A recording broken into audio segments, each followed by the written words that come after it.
Okay, so hyperconjugation में last class में हमने ये देखा था what is hyperconjugation. It is also called as no bond resonance.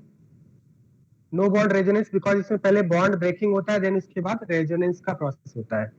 It is also called as sigma pi conjugation और sigma pi overlapping. तो sigma C H bond break होते हैं एंड देन आपका पी ऑर्बिटल के अंदर electrons jump करते हैं. That's why it is called sigma pi overlapping, right.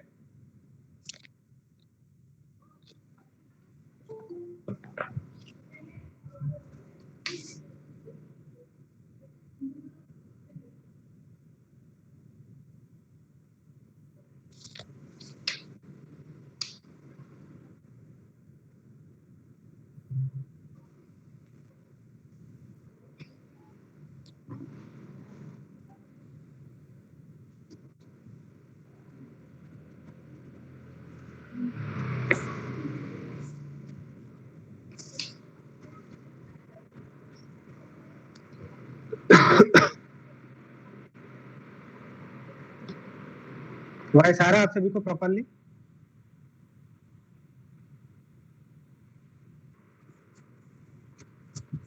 Okay, so last class में हमने एक एग्जांपल लिया था. सपोज आपका, इसमें मैंने आपको बताया था what is condition for hyperconjugation. What is condition for hyperconjugation? Presence of at least one alpha hydrogen. At least one alpha hydrogen should be present attached to sp3 hybridised carbon, right. और alpha hydrogen क्या होता है मैंने आपको बताया था. Carbocation से जो फर्स्ट कार्बन अटैच होता है that is called alpha carbon, उससे जो हाइड्रोजन अटैच है that is called alpha hydrogen. तो इसमें हाइपर कॉन्जुगेशन में बेसिकली क्या होता है, सपोज मान लिया ये आपका कोई कार्बोकैटायन है, पॉजिटिवली चार्ज कार्बन, और इससे आपका sp3 हाइब्रिडाइज्ड कार्बन अटैच है, और इससे सपोज आपका 3 हाइड्रोजन अटैच है. यहाँ से क्या होता है, जो CH बॉन्ड होता है, CH बॉन्ड ब्रेक होता है, ये आपका H plus and C minus में कन्वर्ट होता है.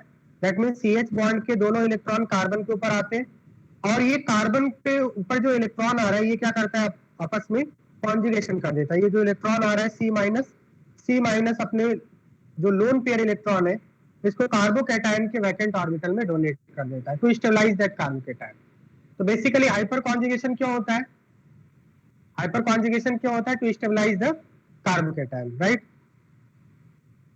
इसमें मैंने आपको डेफिनेशन भी बताया था एंड मैंने आपको बताया था कि 3 पॉसिबल केसेस है हाइपर कॉन्जुगेशन के.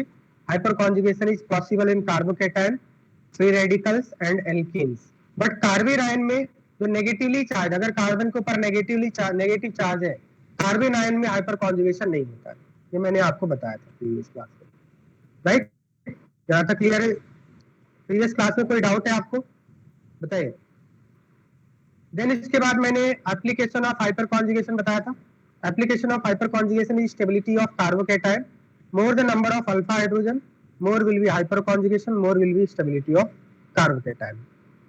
सिमिलरली मैंने प्रीवियस क्लास में सेकंड पार्ट यहाँ पे हम लोग कंटिन्यू करेंगे, stability of free radical. So just like carbocation, more the number of alpha hydrogen, more will be hyper conjugation and more will be the stability of free radical. For example, जैसे हम लोग एक question करते हैं, compare the stability of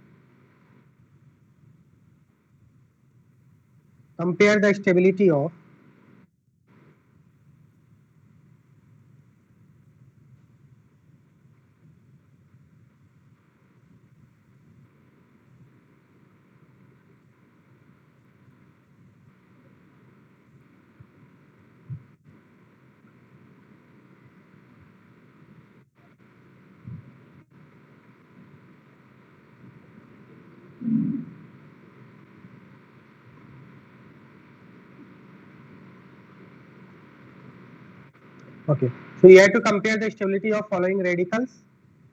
Suppose this is first, second, third and fourth. What will be the order of stability? यहाँ पे हम लोग अल्फा हाइड्रोजन काउंट करेंगे. फर्स्ट में अल्फा हाइड्रोजन कितने हैं? देयर आर 3 अल्फा हाइड्रोजन्स, और मैंने आपको बताया था अल्फा हाइड्रोजन ही हाइपर कॉन्जुगेशन में पार्टिसिपेट करते हैं. सेकंड में अल्फा हाइड्रोजन कितने हैं? 0, क्योंकि इस रेडिकल से कोई कार्बन अटैच नहीं है, राइट. तो 0 अल्फा हाइड्रोजन है. थर्ड में अल्फा हाइड्रोजन कितने हैं? How many alpha hydrogens are there in third compound? 6 alpha hydrogen. And fourth में alpha hydrogen कितने? 9 alpha hydrogen. अब alpha hydrogen से क्या होता है? मैंने आपको बताया था alpha hydrogen ये क्या करते हैं? More the number of hydrogen alpha hydrogen करते हैं, break होते हैं और break होके ये क्या करते हैं? Stabilize करते हैं radical को. जैसे यहाँ पे मैंने आपको बताया था. ये क्या कर रहे हैं? कार्बन के ऊपर रेडिकल है, मीन 7 इलेक्ट्रॉन है, तो इस 7 इलेक्ट्रॉन की ऑक्टेट को कंप्लीट करना चाहते हैं. तो ये कैसे कंप्लीट करेगा? जो CH बॉन्ड है अपने बॉन्ड को ब्रेक करके इलेक्ट्रॉन सप्लाई करता है, राइट, और इसको क्या कर देता है? ऑक्टेट कंप्लीट करवा देता है कार्बन का. दैट मीन्स ये अल्फा हाइड्रोजन जितने ज्यादा होंगे उतना ही ज्यादा हाइपर कॉन्जुगेशन के चांसेस होंगे और उतना ही ज्यादा स्टेबिलिटी के चांसेस होंगे. बात समझ में आ रहा है? क्योंकि ये जो 7 इलेक्ट्रॉन है उसके ऑक्टेट को कंप्लीट कर रहा है हाइपर कॉन्जुगेशन, रेडिकल को स्टेबलाइज कर रहा है, राइट. तो यहाँ पे अगर हम स्टेबिलिटी का ऑर्डर देखें तो ऑर्डर ऑफ स्टेबिलिटी क्या हो जाएगा? More the number of alpha hydrogen, maximum alpha hydrogen is in 4, then इसके बाद 3, देन 1 एंड देन 2 हो जाएगा, राइट. तो अल्फा हाइड्रोजन जितने ज्यादा होंगे हाइपर कॉन्जुगेशन उतने ही ज्यादा होंगे. नेक्स्ट क्वेश्चन लिखिए.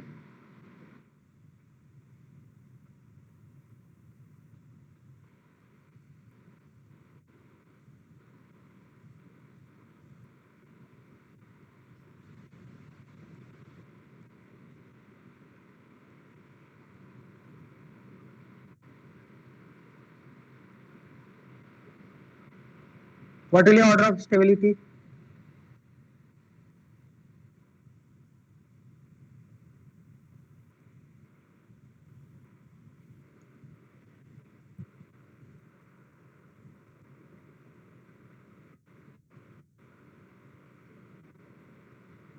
You have to count the number of alpha hydrogen.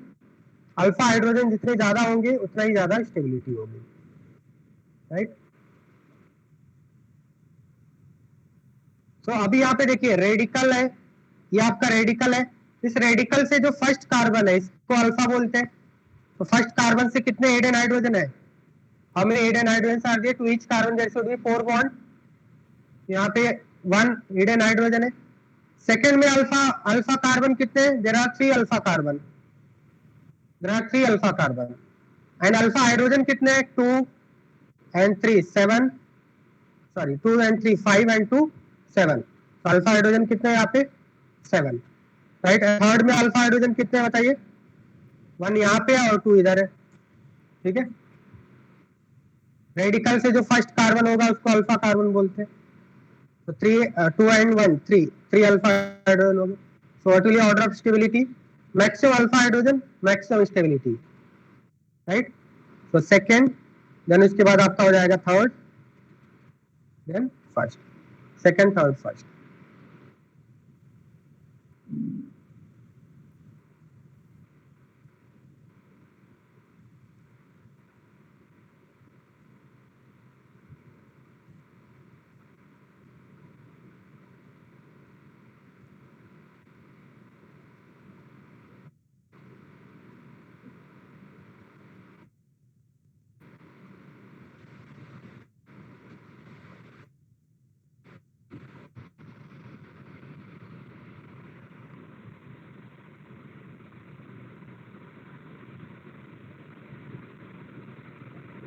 Right order of stability.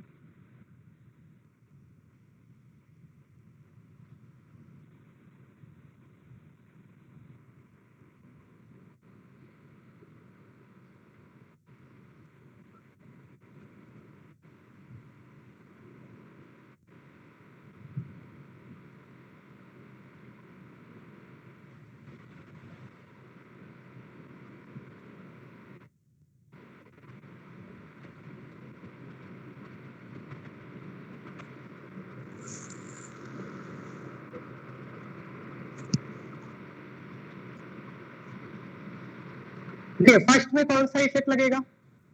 First में ओनली हाइपर कॉन्जुगेशन. सेकंड में कौन सा इफेक्ट लगेगा? हाइपर कॉन्जुगेशन प्लस रेजोनेंस भी होगा. क्या सेकंड में रेजोनेंस होगा या नहीं? रेडिकल सिंगल डबल बॉन्ड है, रेजोनेंस भी होगा. फर्स्ट रेजोनेंस होगा क्या? क्या फर्स्ट में रेजोनेंस होगा, मेसोमेरिक इफेक्ट होगा, रेडिकल सिंगल सिंगल डबल, तो यहाँ पे रेजोनेंस नहीं होगा, ठीक है। थर्ड में कौन सा इफेक्ट लगेगा, थर्ड में भी रेजोनेंस होगा, और हाइपर कॉन्जुगेशन तो होगा ही। फोर्थ में क्या होगा, फोर्थ में only hyperconjugation, because radical single single double. अब मैंने अगर आपको बताया था कि both hyperconjugation and resonance stabilise radical carbocation and alkene, but more stability कौन देता है, but resonance stabilise more, resonance is more effective, resonance is more dominant. Hyperconjugation and resonance both stabilize radical carbocation and alkene, but resonance is more effective. That means यहाँ पे अगर हम देखें तो second and third पहले आना चाहिए, बात समझ में आ रहा है, second and third should be more stable because उसके अंदर रेजोनेंस हो रहा है, और फर्स्ट एंड फोर्थ लास्ट में आएंगे, first and fourth less stable होंगे। अब सेकेंड थर्ड में से मोर स्टेबल कौन होगा, तो बेस्ड ऑन रेजोनेंस तो दोनों में ही हो रहा है, बेस्ड ऑन अल्फा हाइड्रोजन। यहाँ पे अगर हम देखें सेकेंड में अल्फा हाइड्रोजन कितने हैं, सेकेंड में, अब यहाँ पे देखो अल्फा हाइड्रोजन काउंट करना है तो आपको पूरा ये लेना है, क्योंकि डबल बॉन्ड भी हाइपर कॉन्जुगेशन करता है और रेडिकल भी हाइपर कॉन्जुगेशन करते हैं, तो ये पूरे सिस्टम को देखना है, इस पूरे सिस्टम से कितने अल्फा हाइड्रोजन है, इस पूरे सिस्टम से कितने अल्फा हाइड्रोजन है, 1 2 3, 3 अल्फा कार्बन है, फर्स्ट से कितने हैं, इधर 3 हो गए, इधर 2 हो गए, और इधर 3 and 2 5 and 2 7, तो यहाँ पे कितने हैं 7, बात समझ में आ रहा है। सिमिलरली थर्ड में कितने अल्फा हाइड्रोजन बताइए, थर्ड में कितने अल्फा हाइड्रोजन है,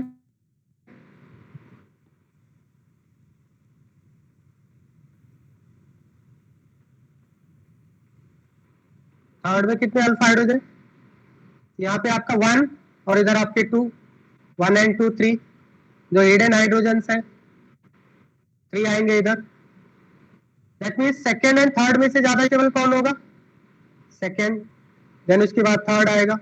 नाउ फर्स्ट एंड फोर्थ में से ज्यादा स्टेबल कौन होगा, फर्स्ट एंड फोर्थ, उसमें रेजोनेंस तो हो नहीं रहा है, तो डायरेक्टली हम लोग अल्फा हाइड्रोजन देखेंगे, फर्स्ट में अल्फा हाइड्रोजन 1 है और फोर्थ में अल्फा हाइड्रोजन कितने हैं 4 है, राइट।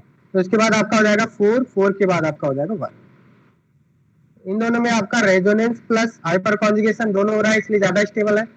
4 and 1 में ओनली हाइपर कॉन्जुगेशन हो रहा है, इसलिए लेस स्टेबल है। क्या ये बात समझ में आ रहा है सभी स्टूडेंट को?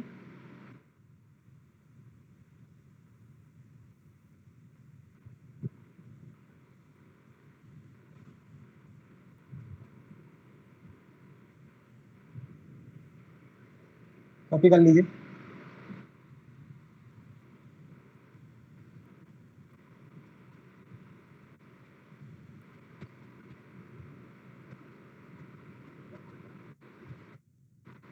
सपोज मान लिया हमने इस तरह से क्वेश्चन लिया है, PH3C radical, PH2CH radical, sorry PHCH2 radical,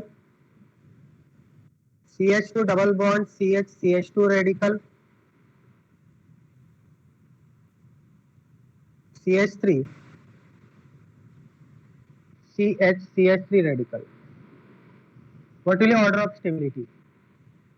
pH is phenyl ring, C6H5, phenyl ring is pH, pH क्या है आपका C6H5, this is pH।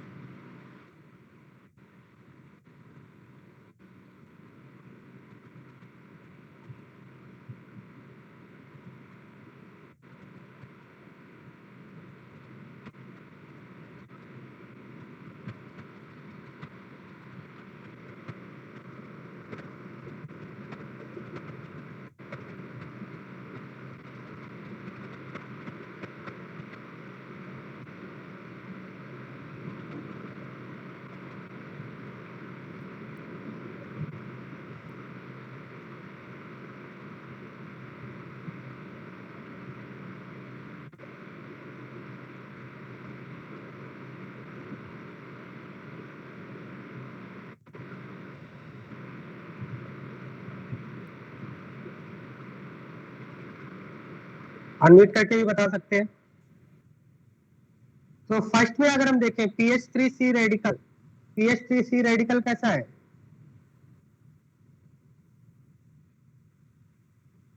Radical से 3 फिनाइल रिंग अटैच है।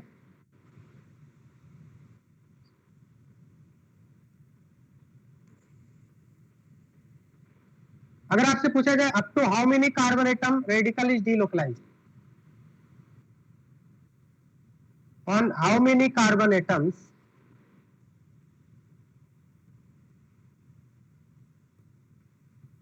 रेडिकल इज डीलोकलाइज्ड,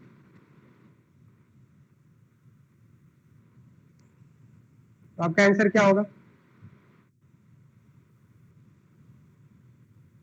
सपोज मान लिया आपका इस तरह से है सी रेडिकल,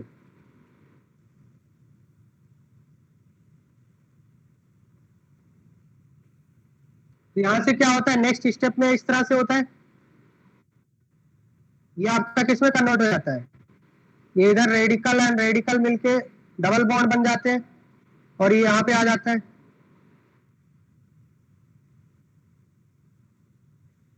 ऐसा ही होता है ना, जैसे हमने पॉजिटिव चार्ज में किया था, राइट।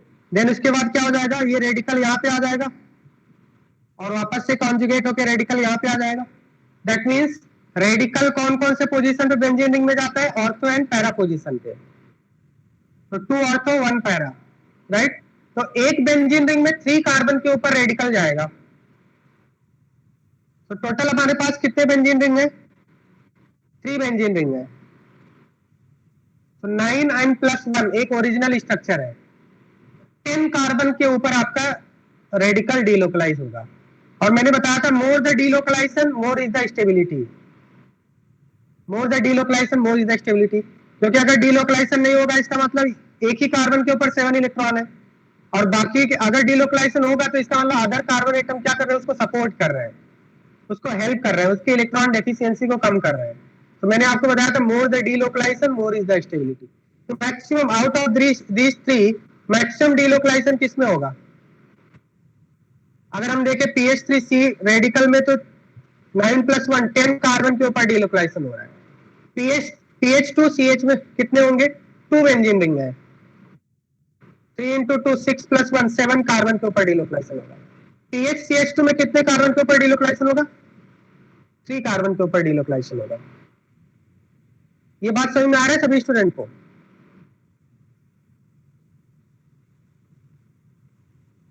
जैसे आपका PH2C रेडिकल है, तो इसको हम लोग ऐसा लिख सकते हैं ना,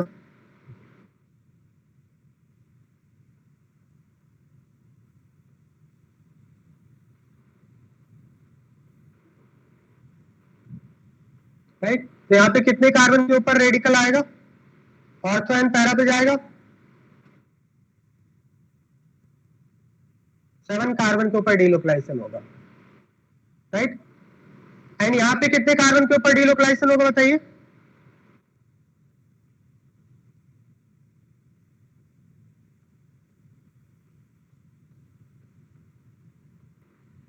ओनली 2 कार्बन, ठीक है। तो यहाँ पे मान लिया, सपोज मैं इसको फर्स्ट मान लेता हूँ, इसको सेकंड मान लेता हूँ, this third, this is fourth and this is fifth.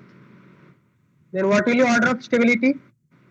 First second third and fourth में रेजोनेंस हो रहा है, फिफ्थ में रेजोनेंस नहीं होगा, फिफ्थ में ओनली हाइपर कॉन्जुगेशन, फिफ्थ में only hyper conjugation. Means order of stability क्या हो जाएगा? स्टेबिलिटी का जो ऑर्डर होगा दैट विल बी 1 1 2 3 4। 1 2 3 में रेजोनेंस हो रहा है, 4 में हाइपर कॉन्जुगेशन हो रहा है। 1 में 10 कार्बन पे डीलोकलाइजेशन है, 2 में 7 कार्बन, 3 में 3 कार्बन, 4 में आपका 2 कार्बन एंड फिफ्थ में ओनली हाइपर कॉन्जुगेशन। तो रेजोनेंस इज मोर डोमिनेटिंग, तो रेजोनेंस वाले पहले आएंगे स्टेबिलिटी में, फिफ्थ में ओनली हाइपर कॉन्जुगेशन। क्या ये बात सभी स्टूडेंट को समझ में आ रहा है? सो मोर द डीलोकलाइजेशन, जितनी ज्यादा कार्बन के ऊपर डीलोकलाइजेशन होगा उतना ही ज्यादा स्टेबिलिटी होगा। क्या ये बात समझ में आ रहा है? and resonance is always more stabilizing than hyperconjugation. Resonance is more dominant than hyperconjugation. Similarly, hyperconjugation is more dominant than inductive effect. So resonance, अगर हम order of effectiveness देखें, order of effectiveness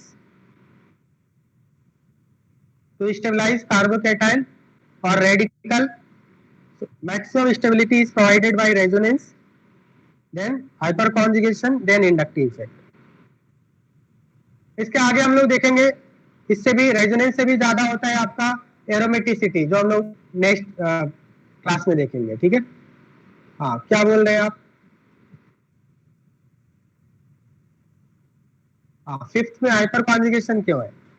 क्योंकि फिफ्थ में यहाँ पे कोई double bond दिख रहा है आपको, रेजोनेंस होने के लिए कॉन्जुगेट होना चाहिए। क्या इसमें कोई कॉन्जुगेटेड सिस्टम दिख रहा है? Radical single double, double single double, lone pair single double, double negative single double, double single double, ऐसा कुछ दिख रहा है आपको? क्या इसमें कोई डबल बॉन्ड दिख रहा है? मतलब रेजोनेंस नहीं हो पाएगा ना, no conjugated system, so only resonance is possible because of alpha hydrogens. Sorry, only hyperconjugation is possible because of alpha hydrogens. So this, in fifth compound there is no conjugated system, so resonance is not possible in fifth compound, only hyperconjugation is possible. Other cases में आप देखिए radical single double, यहाँ पे resonance हो जाएगा, इसमें भी आपका रेजोनेंस होगा, रेडिकल सिंगल डबल रेजोनेंस होगा, राइट? क्लियर है? कॉपी कर लीजिए।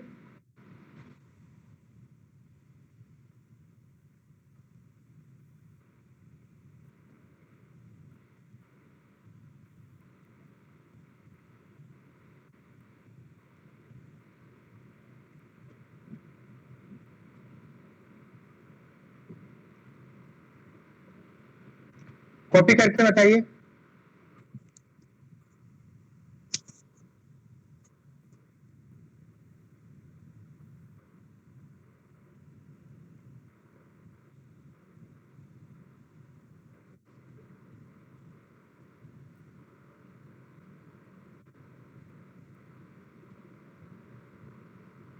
Okay. Right. Next topic. Next topic is applications of electronic effect.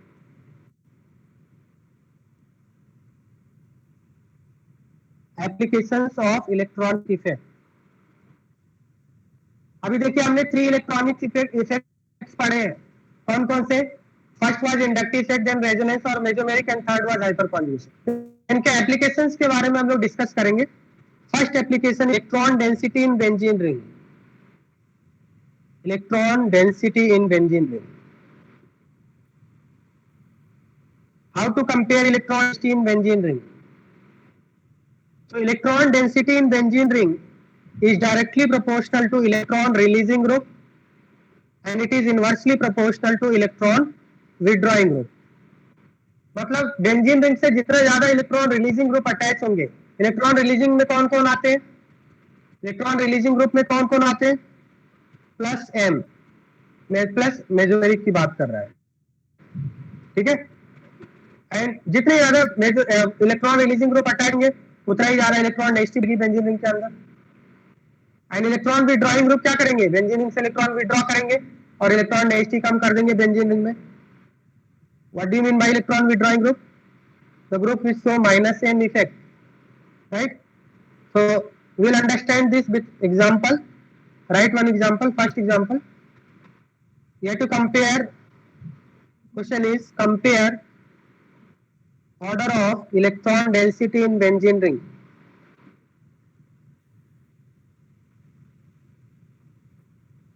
Order of electron density in benzene ring.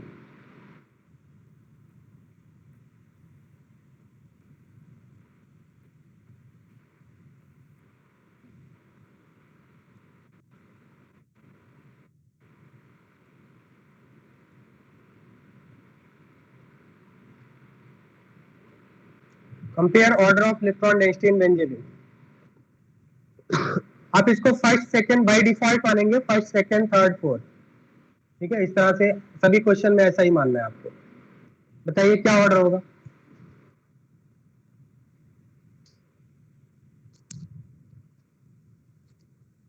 What will be order of electron density in benzene ring. तो मैंने आपको plus M का order बताया था, mesomeric effect. First में देखिए कौन सा इफेक्ट है, 1 मिनट।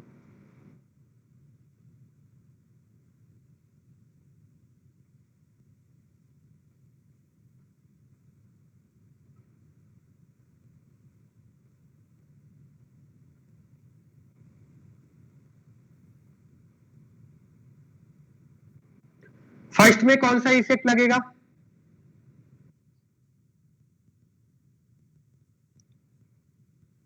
फर्स्ट कंपाउंड में कौन सा इफेक्ट लगेगा बताइए।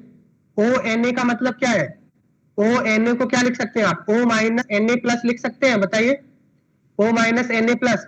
अब मैंने आपको बताया था कि अगर बेंजीन रिंग से कोई भी ऐसा एटम, फर्स्ट एटम के पास लोन पेयर है तो कैसा इफेक्ट शो करता है, अगर फर्स्ट एटम के पास लोन पेयर है तो प्लस एम इफेक्ट शो करता है, वो बेंजीन रिंग को इलेक्ट्रॉन सप्लाई करता है, बेंजीन रिंग को इलेक्ट्रॉन सप्लाई करता है, ये प्लस एम इफेक्ट करेगा, ये भी प्लस एम इफेक्ट करेगा, all will show plus M effect, all will show plus M effect, सभी प्लस एम इफेक्ट करेंगे। अब प्लस एम का जो ऑर्डर होता है मैंने आपको बताया था, ओ माइनस का मैक्सिमम होता है, देन ओ एच का होता है, देन ओ आर का होता है, and then O C O R होता है। ये मैंने बताया था ऑर्डर, आपको बताया था ना, बात बताइए, समझ में आ रहा है, ये प्लस एम का ऑर्डर होता है। तो इसका मतलब बेंजीन रिंग में सभी इलेक्ट्रॉन रिलीज करेंगे, all will release electron density, but maximum electron density कौन रिलीज करेगा, मैक्सिमम इलेक्ट्रॉन डेंसिटी कौन रिलीज करेगा, फर्स्ट में, ठीक है। तो यहाँ पे जो ऑर्डर ऑफ इलेक्ट्रॉन डेंसिटी हो जाएगा 1 2 3 4 हो जाएगा, ठीक है। O minus maximum electron density क्यों रिलीज करता है, क्योंकि इसके पास 3 लोन पेयर है, राइट, नेगेटिव चार्ज है, मतलब यहाँ पे ये प्लस एम तो करेगा ही, और साथ साथ में क्या करता है, प्लस एम के साथ साथ प्लस एम से तो इलेक्ट्रॉन रिलीज ही करेगा, ये इंडक्टिव से भी इलेक्ट्रॉन रिलीज करता है, बात समझ में आ रहा है। बाकी इंडक्टिव से ये OH क्या करता है, OH प्लस एम करेगा, बट इंडक्टिव में माइनस आई करने लगता है, मतलब प्लस एम से तो रिलीज करेगा बट इंडक्टिव से विड्रॉ करने लगता है। और अगर आप आपसे पूछा जाएगा ओवरऑल इफेक्ट कैसा होगा, तो ओवरऑल रिलीजिंग होगा, नो डाउट, क्योंकि मैंने आपको बताया था mesomeric is for far more dominant than inductive, बात समझ में आ रहा है। मतलब अगर हम OH की बात करें तो OH आपका मेसोमेरिक से इलेक्ट्रॉन रिलीज करता है और इंडक्टिव से विड्रॉ करता है। मान लिया OH ने 500 यूनिट इलेक्ट्रॉन रिलीज किया और 10 यूनिट इलेक्ट्रॉन विड्रॉ कर दिया, तो ओवरऑल इसने क्या किया, 490 रिलीज किया ना, बात समझ में आ रहा है। और यहाँ पे क्या हो रहा है, 500 रिलीज किया प्लस एम से और 10 रिलीज किया इंडक्टिव से, तो कितना इलेक्ट्रॉन डेंसिटी दिया इसने, टोटल 510 यूनिट का इलेक्ट्रॉन डेंसिटी दिया, और इसमें कितना हो गया, 490 हो गया, क्योंकि 500 दिया 10 विड्रॉ कर लिया माइनस आई से, क्योंकि कार्बन और ऑक्सीजन में ऑक्सीजन ज्यादा इलेक्ट्रोनेगेटिव होता है, ओ माइनस नेगेटिवली चार्ज हमेशा प्लस आई इफेक्ट शो करते हैं, बात समझ में आ रहा है। और OH और OR में OR का मेसोमेरिक कम होता है, क्योंकि मैंने आपको बताया था ये क्या करता है, SI इफेक्ट लगने लगता है यहाँ पे, कि CH R ग्रुप, अगर किसी ग्रुप से हम लोग R लगाते हैं, बल्कि ग्रुप हो जाता है, तो ये क्या करने लगता है, ये आपका ग्रुप ये आउट ऑफ प्लेन चला जाता है, ये ग्रुप क्या हो जाता है, आउट ऑफ प्लेन चला जाता है, और आउट ऑफ प्लेन जाने की वजह से उतना अच्छा प्लस नहीं कर पाता है जितना OH करता है।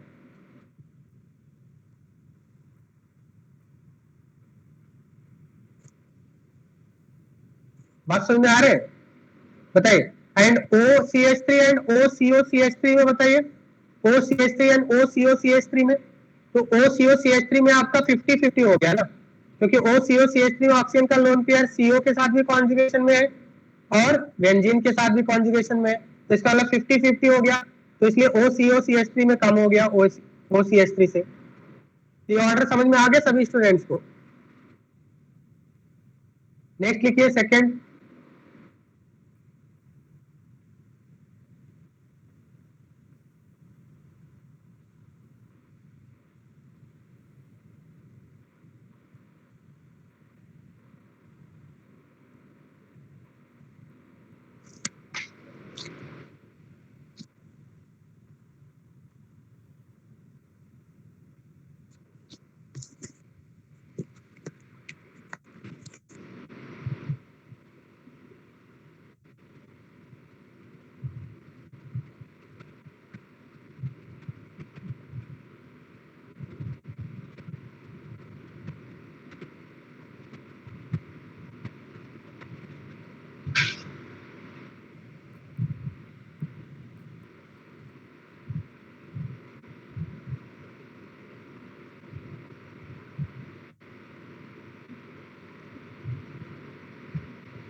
नेक्स्ट में बताइए, सो OCH3, CH3, Cl and NO2, first में कौन सा इफेक्ट लगेगा? फर्स्ट में कौन सा इफेक्ट लगेगा? OCH3 plus M। सेकंड में कौन सा इफेक्ट लगेगा? CH3 का कौन सा इफेक्ट होता है? हाँ नहीं, उससे भी ज्यादा एक और इफेक्ट होता है, हाइपर कॉन्जुगेशन। हाइपर कॉन से भी रिलीज करता है CH3, और प्लस आई से भी रिलीज करता है। बात समझ में आ रहा है? रिलीजिंग इफेक्ट देख रहे हैं हम लोग, हाइपर कॉन्जुगेशन से ज्यादा रिलीज करता है। ये आप बोल रहे हैं CH3 का हाइपर कॉन्जुगेशन होता है, लगा तो बताया था मैंने, ये बहुत सारे स्टूडेंट इसको नहीं समझ पाते हैं। CH3 का कौन सा इफेक्ट होता है? क्या CH3 में CH बॉन्ड ब्रेक होके नेगेटिव चार्ज नहीं ला रहा है? क्या ये इलेक्ट्रॉन रिलीज कर रहा है या नहीं? बेंजीन रिंग को इलेक्ट्रॉन डेंसिटी रिलीज इंक्रीज कर रहा है या नहीं? CH3 बेंजीन रिंग में इलेक्ट्रॉन डेंसिटी को बढ़ा रहा है ना CH3, तो CH3 हाइपर कॉन्जुगेशन भी करता है, हाइपर कॉन्जुगेशन से भी इलेक्ट्रॉन रिलीज करता है, और प्लस आई से भी इलेक्ट्रॉन रिलीज करता है। हाइपर कॉन्जुगेशन एंड प्लस आई दोनों से इलेक्ट्रॉन रिलीज करता है, बट ज्यादा इलेक्ट्रॉन किससे रिलीज करता है? हाइपर कॉन्जुगेशन से।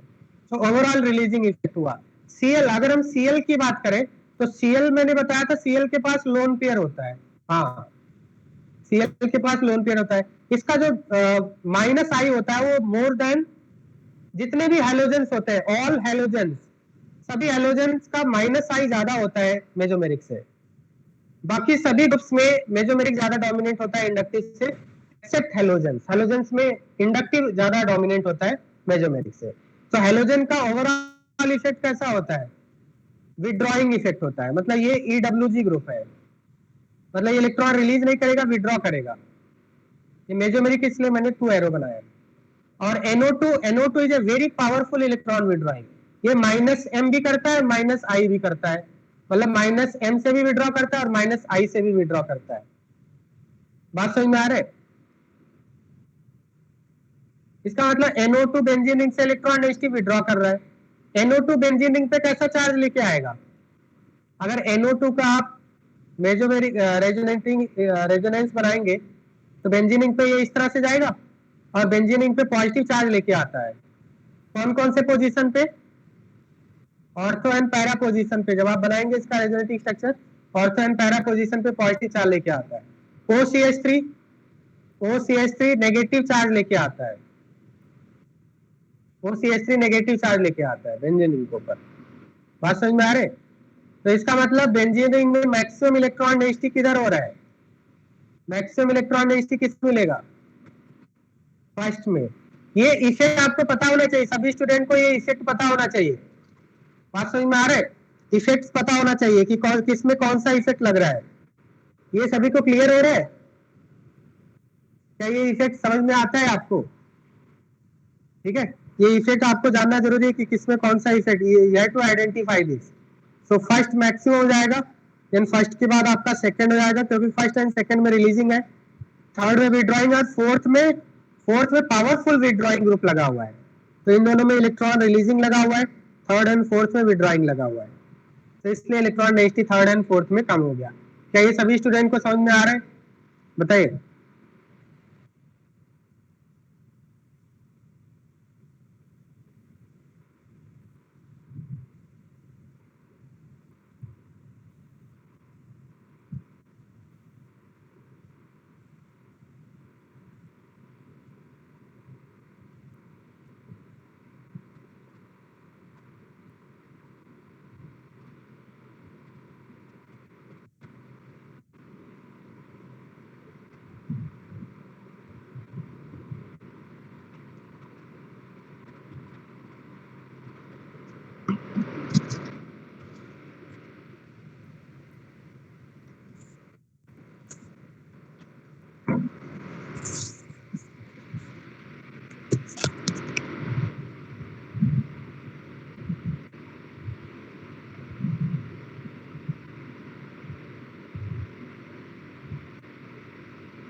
हाँ नेक्स्ट बताइए।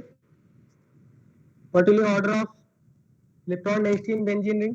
तो इससे प्लस एम का ऑर्डर क्या होगा? प्लस एम मैक्सिमम कौन करेगा बताइए? इसमें SIR इफेक्ट लगेगा। और मैंने बताया था बल्कि, जब आपका बल्कि ग्रुप्स लग जाते हैं लाइक CH3, तो ये आउट ऑफ प्लेन जाएगा। मैक्सिमम आउट ऑफ प्लेन किसमें जाएगा? इसमें बेंजीन रिंग से थोड़ा सा आउट ऑफ प्लेन जाएगा, इसमें और भी ज्यादा जाएगा, और इसमें मैक्सिमम आउट ऑफ प्लेन जाएगा, बिकॉज लास्ट वाले में मैक्सिमम स्टेरिक क्राउडिंग है। तो ये प्लस एम उतना अच्छा नहीं कर पाएगा क्योंकि ये ग्रुप आउट ऑफ प्लेन चला जाएगा। बात समझ में आ रहा है? तो प्लस एम का जो ऑर्डर होता है NH2 maximum plus M show करेगा। देन जैसे जैसे हम लोग बल्कि ग्रुप लगाएंगे प्लस एम का ऑर्डर कम होता जाएगा। ये बात समझ में आ रही है आपको? और यहाँ पे दो दो CH3 भी लगे हुए हैं, इधर तो H के साथ स्टेरिक क्राउडिंग कर रहा था। तो यहाँ पे बताइए ऑर्डर क्या हो जाएगा? 1 2 3 4 बेस्ड ऑन SIR। क्या ये सभी स्टूडेंट को समझ में आ रहा है? बताइए, इसमें किसी को डाउट है? Is it clear to all of you?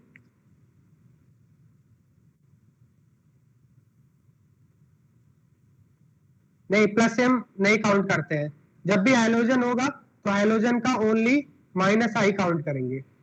Hydrogen का प्लस एम भी होता है बट प्लस एम कम होता है, इसलिए हम लोग ओवरऑल जो होता है ओवरऑल -I होता है।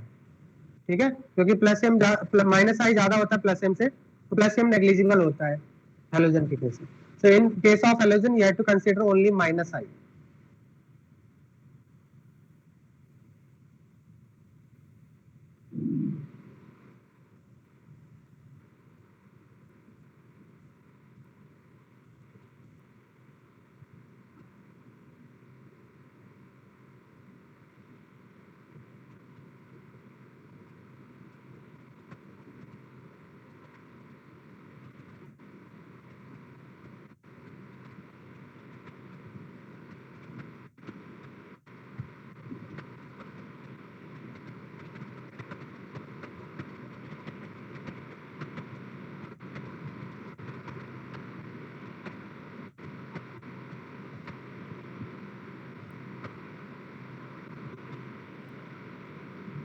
हाँ, बताइए इसमें क्या ऑर्डर होगा?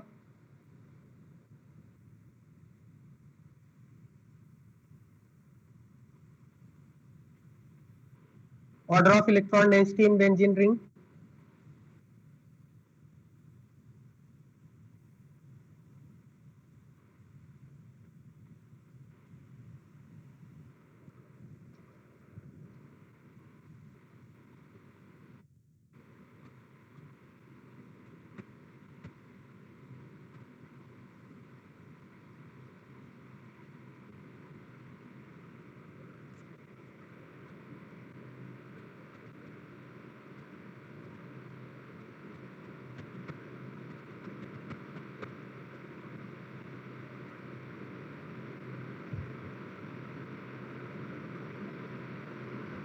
हाँ, तानिश क्या बोल रहे हैं आप? 3241। Okay, 3241। Anyone else? 3212 3212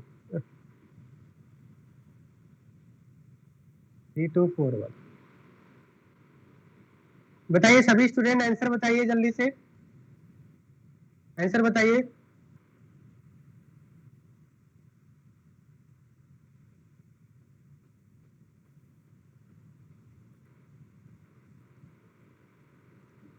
three to one four नहीं होगा। ओके, फर्स्ट में कौन सा इफेक्ट लगा? फर्स्ट में देखिए बेंजीन रिंग से कौन सा ग्रुप अटैच है? CO। और अगर बेंजीन रिंग से डायरेक्टली अटैच एटम देखना, हमें डायरेक्टली अटैच ग्रुप देखना है, तो बेंजीन रिंग से CO अटैच, और CO कैसा इफेक्ट करता है? -M। मतलब ये इलेक्ट्रॉन क्या करता है? विड्रॉ करेगा, बेंजीन रिंग से इलेक्ट्रॉन विड्रॉ करेगा। EWG ग्रुप लगा हुआ है, यहाँ पे EWG ग्रुप लगा हुआ है। और NH, यहाँ पे बेंजीन रिंग से कौन सा ग्रुप अटैच है? NH के पास लोन पेयर है, ये क्या करेगा? बेंजीन रिंग को इलेक्ट्रॉन सप्लाई करेगा, इलेक्ट्रॉन रिलीजिंग ग्रुप लगा हुआ है। और यहाँ पे अगर हम देखें तो यहाँ पे भी NH लगा हुआ है, ये भी इलेक्ट्रॉन सप्लाई करेगा, बट ये ज्यादा इलेक्ट्रॉन सप्लाई करेगा, ये कम इलेक्ट्रॉन सप्लाई करेगा, क्योंकि यहाँ पे जो NH है वो CO के साथ भी कॉन्जुगेशन में है। मतलब इसका इलेक्ट्रॉन क्लाउड 50-50 हो जाएगा। बात समझ में आ रहा है? 50% CO के साथ, 50% बेंजीन के साथ, और यहाँ पे इलेक्ट्रॉन क्लाउड 100% बेंजीन की तरफ जाएगा। यहाँ पे इलेक्ट्रॉन क्लाउड 50% इधर हो गया और 50% इधर हो गया। ठीक है, बात समझ में आ रहा है? और यहाँ पे इधर कौन सा, फोर्थ में कौन सा इफेक्ट लगेगा, कोई बताएगा? फोर्थ में कौन सा इफेक्ट लगेगा? यहाँ पे देखो 2 अल्फा हाइड्रोजन है और 2 अल्फा हाइड्रोजन इधर है, hyperconjugation and plus I, hyper conjugation and plus I. Hyper conjugation भी इलेक्ट्रॉन रिलीज करता है जस्ट लाइक इन टॉलिन, बट उतना इफेक्टिव नहीं होता है। मतलब इसमें भी इलेक्ट्रॉन रिलीज होगा, यहाँ पे भी इलेक्ट्रॉन रिलीजिंग ग्रुप लगा हुआ। तो electron releasing group, maximum electron release किसमें होगा? 3 में, 3 के बाद 2 में, क्योंकि इन दोनों में क्या हो रहा है, रेजोनेंस और मेजोमेरिक से इलेक्ट्रॉन रिलीज हो रहा है। उसके बाद आपका 4 में हाइपर कॉन्जुगेशन से इलेक्ट्रॉन रिलीज हो रहा है, जो कि थोड़ा सा कम डोमिनेंट होता है। और फर्स्ट में तो इलेक्ट्रॉन रिलीज नहीं हो रहा है, इलेक्ट्रॉन विड्रॉ हो रहा है। यहाँ पे इलेक्ट्रॉन विड्रॉइंग ग्रुप लगा हुआ है, और इन तीनों में इलेक्ट्रॉन रिलीजिंग ग्रुप लगा हुआ है। और इलेक्ट्रॉन रिलीजिंग में भी रेजोनेंस ज्यादा डोमिनेंट होता है हाइपर कॉन्जुगेशन से। क्या ये बात समझ में आ गया सभी को?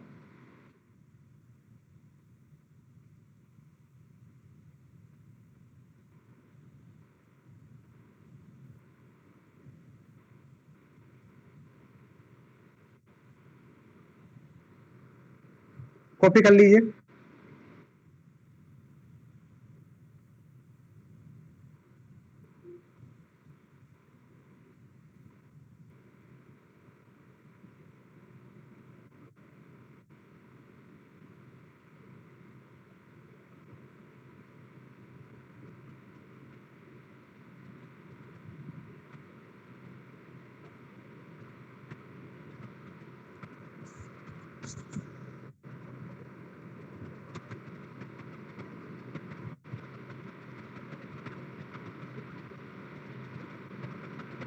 फर्स्ट में जब आप रेजोनेटिंग स्ट्रक्चर बनाएंगे, अगर फर्स्ट स्ट्रक्चर में, यहाँ पे देखिए कैसे बनेगा।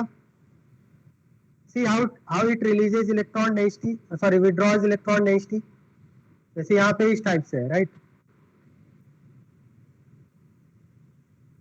तो ये क्या करेगा आपका, इस तरह से जाएगा इलेक्ट्रॉन डेंसिटी विड्रॉइंग ग्रुप, और बेंजीन रिंग पे क्या कर देगा, ये पॉजिटिव चार्ज ले आएगा।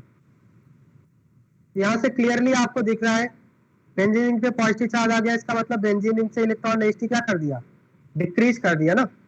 पॉजिटिव चार्ज आ गया ना बेंजीन रिंग के पास, तो ये पॉजिटिव चार्ज डीलोकलाइज होकर कहाँ पे जाएगा, यहाँ से आपका ऑर्थो एंड पैरा पे जाएगा। तो सीओ से इधर आ गया, देन उसके बाद ये यहाँ पे तो जाएगा नहीं, ये आपका पैरा पे इधर आ जाएगा। ठीक है, एक पोजीशन पे यहाँ आ जाएगा। बात समझ में आ रहा है?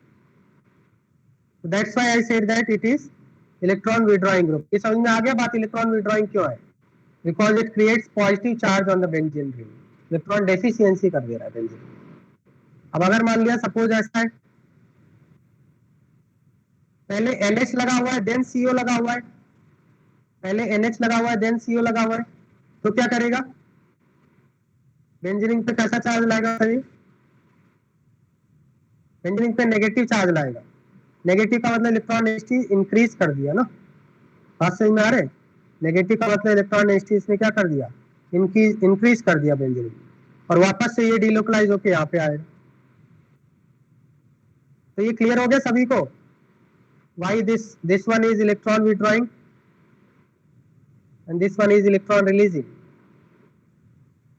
यहाँ पे पॉजिटिव चार्ज आ रहा है, इधर नेगेटिव चार्ज आ रहा है। इधर बेंजीन रिंग में इलेक्ट्रॉन डेंसिटी डिक्रीज हो रहा है, इधर बेंजीन रिंग में इलेक्ट्रॉन डेंसिटी इंक्रीज हो रहा है। बात समझ में आ गया आपको? Okay, so this was first application, right? Next application is dipole moment. We'll compare dipole moment. Dipole moment is vector sum of all dipoles. It is vector sum of all dipoles. Suppose first question लेते हैं हम लोग, CH3 CH2 NO2, CH3 CH2 Cl, CH3 CH2 F, CH3 CH2 Cl. We have to compare dipole moment. We have to compare dipole moment. What will be the order of dipole moment? अब इसमें होता क्या है कि more the electron withdrawing, more the minus I effect, more will be dipole moment. क्योंकि minus आई जितना ज्यादा dominant होगा उतना ज्यादा प्लस माइनस क्रिएट करेगा. मतलब इसमें अगर माइनस आई का ऑर्डर देखे तो माइनस आई का ऑर्डर क्या होता है, NO2 का मैक्सिमम माइनस आई होता है, देन CN का होता है, देन फ्लोरीन, देन क्लोरीन. अब जो जितना पावरफुल विड्रॉइंग है वो उतना ही ज्यादा प्लस माइनस क्रिएट करेगा या नहीं, बताइए. उतना ही ज्यादा पोलैरिटी लाएगा. जितना पावरफुल इलेक्ट्रॉन विड्रॉइंग लगेगा उतना ही ज्यादा पोलैरिटी लाएगा कंपाउंड के अंदर. तो इनमें से मैक्सिमम माइनस आई किसका होता है, NO2 is very powerful electron withdrawing. तो जितना पावरफुल इलेक्ट्रॉन विड्रॉइंग होगा उतना ही ज्यादा पोलैरिटी क्रिएट करेगा, और जितना ज्यादा पोलैरिटी क्रिएट करेगा उतना ही ज्यादा डाइपोल मोमेंट होगा. क्या ये बात समझ में आ रहा है आपको? तो यहाँ पे इनडायरेक्टली माइनस आई का ऑर्डर पूछा था. तो डाइपोल मोमेंट का ऑर्डर क्या होना चाहिए बताइए, what should be the order of dipole moment? Maximum polarity किसमें होगा? यस, फर्स्ट में मैक्सिमम पोलैरिटी होगा, then second, then third and then fourth. जितना पावरफुल विड्रॉइंग ग्रुप लगा होगा उतना ही ज्यादा पोलैरिटी क्रिएट करेगा. क्या ये बात समझ में आ रहा है? प्लस माइनस उतना ही ज्यादा लेके आएगा. क्योंकि मैंने आपको बताया था ना, A and B suppose two atoms है, बी मान लिया मोर इलेक्ट्रोनिगेटिव है, तो बी क्या करता है, इलेक्ट्रॉन अपनी तरफ विड्रॉ करता है, और विड्रॉ करने के बाद इधर डेल माइनस लाता है, इधर डेल प्लस लाता है. अब ज्यादा विड्रॉइंग ग्रुप होगा, इलेक्ट्रॉनिक डिफरेंस ज्यादा होगा, उतना ही ज्यादा पोलैरिटी क्रिएट होगा.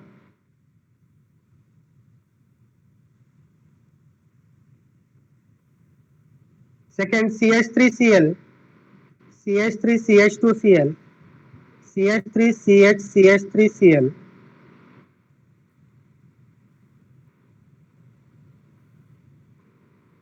ओके. अरे यहाँ पे मेजोमेरिक कैसे होगा? क्या इसमें मेजोमेरिक होगा? इसमें कोई कॉन्जुगेटेड सिस्टम दिख रहा है आपको? Double single double, radical single double, negative single double, lone pair single double दिख रहे हैं यहाँ पे? दिख रहा है आपको कोई डबल बॉन्ड है? आप क्यों नहीं इस बात को समझते हैं? यहाँ पे सिर्फ इंडक्टिव इफेक्ट लगेगा, मेजोमेरिक नहीं लगेगा. क्या इसमें कोई कॉन्जुगेटेड सिस्टम डबल दिख रहा है यहाँ पे कहीं? डबल इस ग्रुप के अंदर तो डबल बॉन्ड है, बट और कोई डबल बॉन्ड है? Conjugated system is absent. Resonance होने के लिए कॉन्जुगेटेड सिस्टम होना चाहिए ना. One of the conjugated system that is absent, so no resonance. यहाँ पे केवल इंडक्टिव इफेक्ट होगा, इसलिए मैंने इंडक्टिव के अकॉर्डिंग आंसर दिया है. नेक्स्ट बताइए.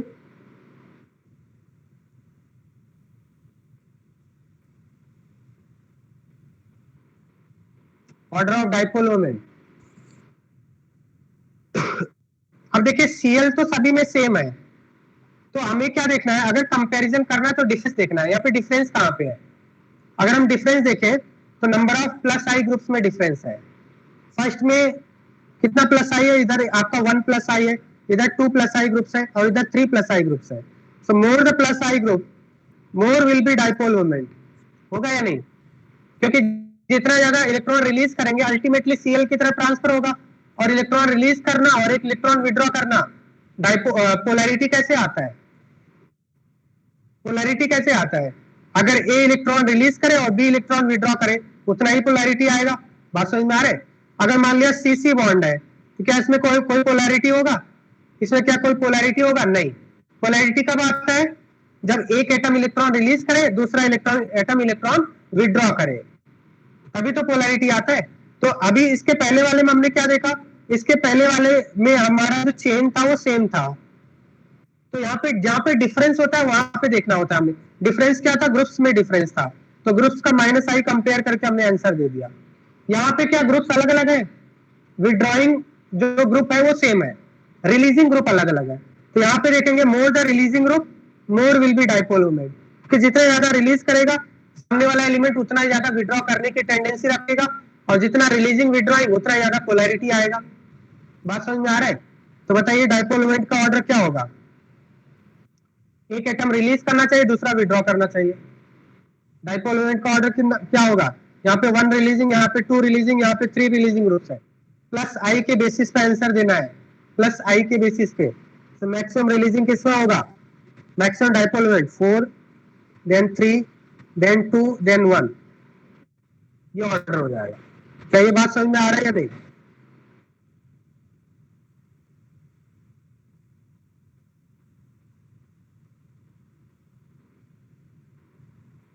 बताइए डाइपोल मोमेंट का ऑर्डर बताइए। Nitrocyclohexane and nitrobenzene, this is one nitrocyclohexane, one nitrocyclohexane and nitrobenzene.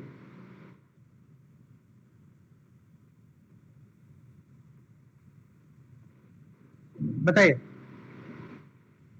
सबसे पहले तो ऑर्डर बताइए, फर्स्ट में कौन सा इफेक्ट लग रहा है, फर्स्ट में कौन सा इफेक्ट लगेगा, क्या इसमें रेजोनेंस होगा, कोई डबल बॉन्ड दिख रहा है फर्स्ट में, कोई कॉन्जुगेटेड सिस्टम दिख रहा है, नहीं, NO2 के अंदर है, बट जो आपका रिंग है, रिंग में कोई डबल बॉन्ड नहीं है, तो इसमें रेजोनेंस नहीं होगा। इसमें कौन सा इफेक्ट होगा, माइनस आई, क्योंकि NO2 विड्रॉइंग इफेक्ट शो करता है। सेकंड में क्या होगा, क्या सेकंड में रेजोनेंस होगा, बिल्कुल होगा, ये माइनस एम भी करेगा माइनस आई भी करेगा, मतलब NO2 माइनस एम से भी विड्रॉ करेगा माइनस आई से भी विड्रॉ करेगा। क्या ये बात समझ में आ रहा है? फर्स्ट में केवल इंडक्टिव से विड्रॉ करेगा, सेकंड में इंडक्टिव और मेसोमेरिक दोनों से विड्रॉ करेगा। तो ज्यादा इसमें पोलैरिटी किसमें आएगा, जिसमें डबल इफेक्ट लग रहा है, डबल इफेक्ट लग रहा है तो ज्यादा पोलैरिटी क्रिएट करेगा।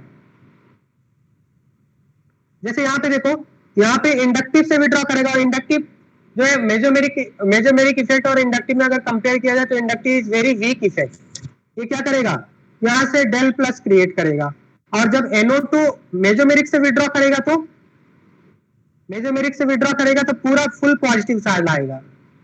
बात समझ में आ रहा है? तो बताइए ज्यादा पोलैरिटी किस में आ रहा है, इंडक्टिव से ज्यादा पोलैरिटी आता है या मेजोमेरिक से ज्यादा पोलैरिटी आता है, बताइए मुझे।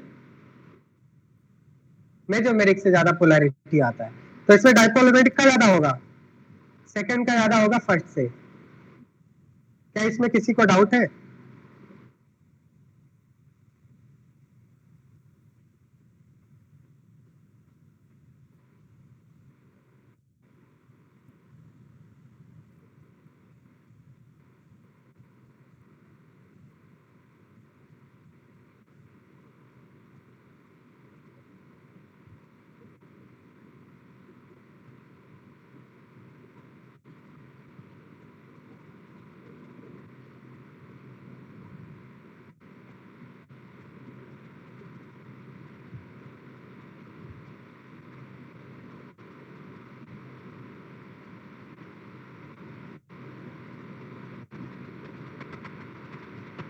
नेक्स्ट बताइए।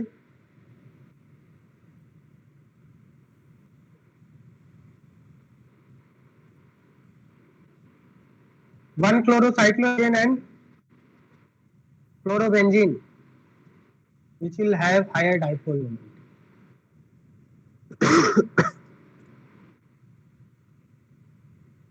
which will have higher dipole moment। बताइए, तो फर्स्ट में कौन सा इफेक्ट लगेगा,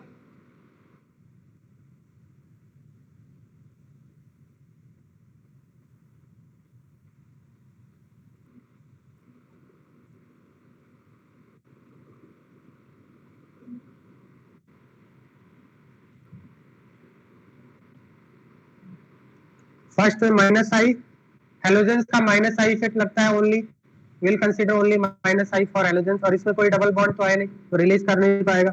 यहाँ पे क्या होगा, सेकंड में क्या होगा,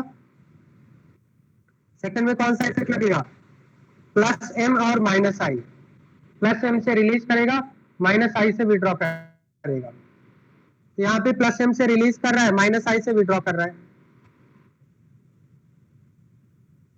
तो मतलब यहाँ पे अपोजिट डायरेक्शन में जब डाइपोल होते हैं तो क्या होता है, डाइपोल मोमेंट कम हो जाता है ना। बात समझ में आ रहा है?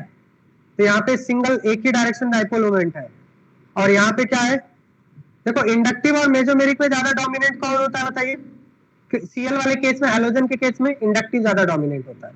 तो मैं इसको थोड़ा सा जो एरो एरो है, एरो इस तरह से बनाता हूँ, थोड़ा छोटा एरो बनाता हूँ मेसोमेरिक के लिए, क्योंकि मेसोमेरिक लेस डोमिनेंट होता है हेलोजन के केस में। तो यहाँ पे जो एरो है, एक ही डायरेक्शन है, सपोज ये 50 यूनिट है और यहाँ पे क्या हो 50 माइनस 10 हो गया, तो ज्यादा किस में होगा बताइए मुझे, क्या ये समझ में आ रहा है डायपोल मोमेंट? समझ में आ रहा है या नहीं बताइए?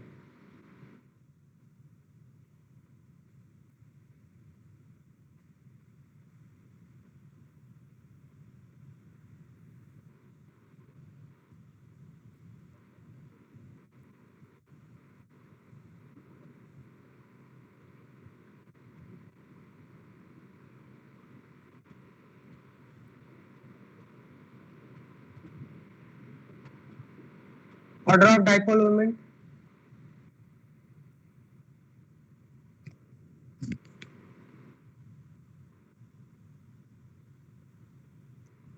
यहाँ पे जो दोनों ही विड्रॉइंग ग्रुप है तो टू वेक्टर्स बनेंगे, टू वेक्टर यहाँ पे 60 डिग्री के एंगल पे है, यहाँ पे टू वेक्टर कितने पे है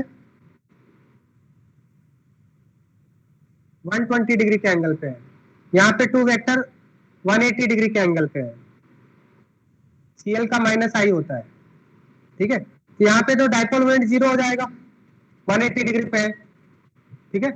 और यहाँ पे बताइए जब टू वेक्टर 120 डिग्री के एंगल पे होते हैं तो उनका रिजल्टेंट उनके बीच में होता है, ये बात तो समझ में आ सभी को, उनका रिजल्टेंट बीच में होता है, क्या ऐसा लिख सकता हूं मैं इसको? या सेकंड वाले को मैं ऐसा नहीं लिख सकता हूँ, टू वेक्टर जब 120 के डिग्री के एंगल पे होते हैं तो उनका रिजल्टेंट उनके बीच में होता है, एग्जैक्टली बीच में होता है, 60 डिग्री के एंगल पे होता है, इस तरह से, राइट। सो दैट मीन्स अगर मैं इसको नंबरिंग कर दूं, this is first, second, third और ये फोर्थ हो गया, तो इसका मतलब थर्ड में तो मिनिमम होगा क्योंकि थर्ड का तो जीरो हो गया, और अगर मैं देखो फोर और सेकेंड का इक्वल होगा, फोर एंड सेकेंड का तो इक्वल होगा, या बताइए फोर एंड सेकेंड का इक्वल होगा और फर्स्ट का मैक्सिमम होगा, क्या ये बात समझ में आ रहा है? क्योंकि आपको रिजल्टेंट डायपोल मोमेंट का फॉर्मूला क्या होता है, root under mu one square plus mu two square plus two mu one mu two cos theta, तो कॉस थीटा एंगल बढ़ेगा तो क्या होगा, डायपोल मोमेंट कम हो जाएगा या नहीं बताइए? एंगल बढ़ने से जितना एंगल कम होगा डायपोल मोमेंट उतना ही ज्यादा होगा, lesser the angle more will be dipole moment according to formula, is it clear? So 1 2 3 1 2 4 3 समझ में आ गया सभी स्टूडेंट को?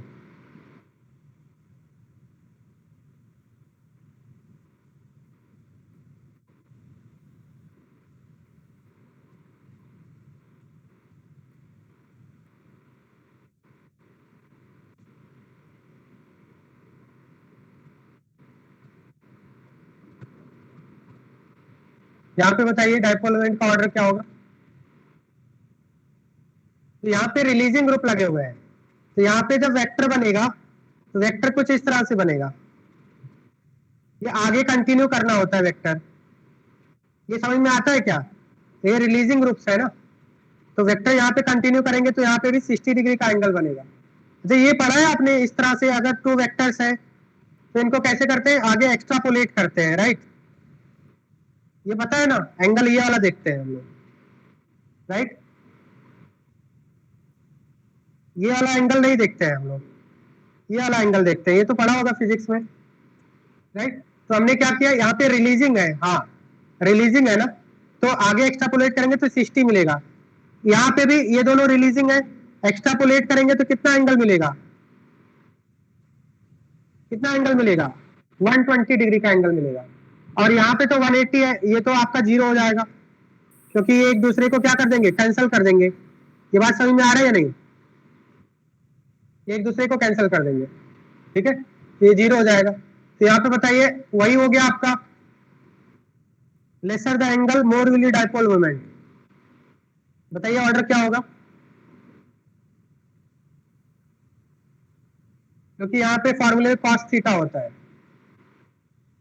क्या ये बात समझ में आ गया?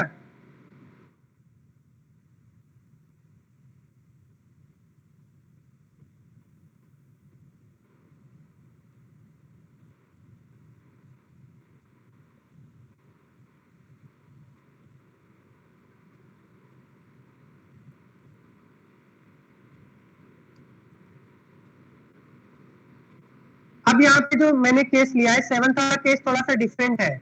डिफरेंट क्यों है? क्योंकि अभी तक जो केस लिया था इसमें क्या है आपका, बोथ विड्रॉइंग, राइट। जो दोनों ग्रुप्स लगे हुए हैं उनका नेचर कैसा है, both EWG, electron withdrawing group है EWG। और इसके फिफ्थ सेकंड 6 वाले में क्या लिया था हमने, बोथ इलेक्ट्रॉन रिलीजिंग ग्रुप लिया था। अब जो यहाँ पे हमने लिया है ये थोड़ा सा डिफरेंट केस है, ठीक है। यहाँ पे क्यों डिफरेंट है, क्योंकि 1 इलेक्ट्रॉन रिलीजिंग है प्लस 1 इलेक्ट्रॉन विड्रॉइंग ग्रुप है। यहाँ पे बताइए क्या ऑर्डर मिलेगा। तो देखिए Cl क्या करता है, Cl विड्रॉ करता है, तो वेक्टर इसकी तरफ बनेगा Cl की तरफ, CH3 रिलीज करता है। तो इसका एक्स्ट्रापोलेट कीजिए, बताइए मुझे। एक्स्ट्रापोलेट करेंगे तो यहाँ पे एंगल कितना बनेगा बताओ मुझे, क्या 60 डिग्री का एंगल है, 60 डिग्री का एंगल है क्या, नहीं। यहाँ पे बताइए एक्स्ट्रापोलेट करके, ऐसा एक्स्ट्रापोलेट क्यों कर रहे हैं, एक्स्ट्रापोलेट क्यों कर रहे हैं ऐसे,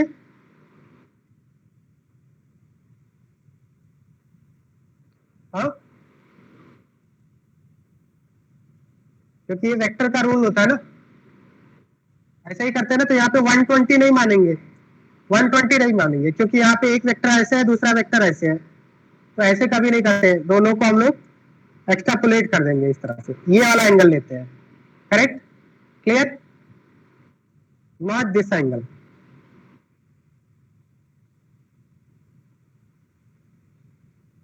तो यहाँ पे लास्ट वाले में कितना हो गया बताइए, लास्ट वाले में कितना एंगल होगा, ये विड्रॉइंग और ये रिलीजिंग, ये तो सेम डायरेक्शन में हो गया ना, ये तो सेम डायरेक्शन हो गया। और जब दोनों वेक्टर सेम डायरेक्शन में होते हैं तो उनका वेक्टर एडिशन हो जाता है, राइट। तो इसका मतलब थर्ड सबसे ज्यादा होगा, क्योंकि दोनों वेक्टर सेम डायरेक्शन है, एडिशन हो गया। थर्ड के बाद, उसके बाद बताइए, सेकंड, सेकंड के बाद आपका फर्स्ट होगा। सेम वही कॉन्सेप्ट लग रहा है, more the angle laser will be dipole moment. क्या ये बात समझ में आ रहा है?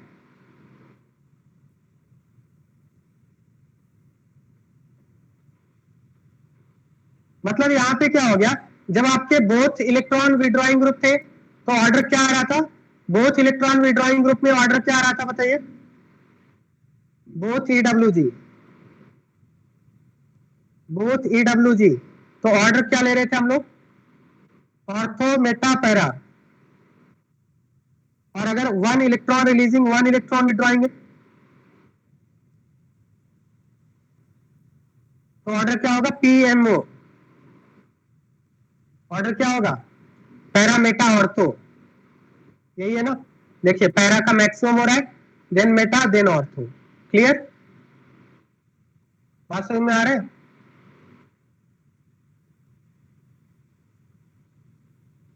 नहीं समझ में आ रहा है?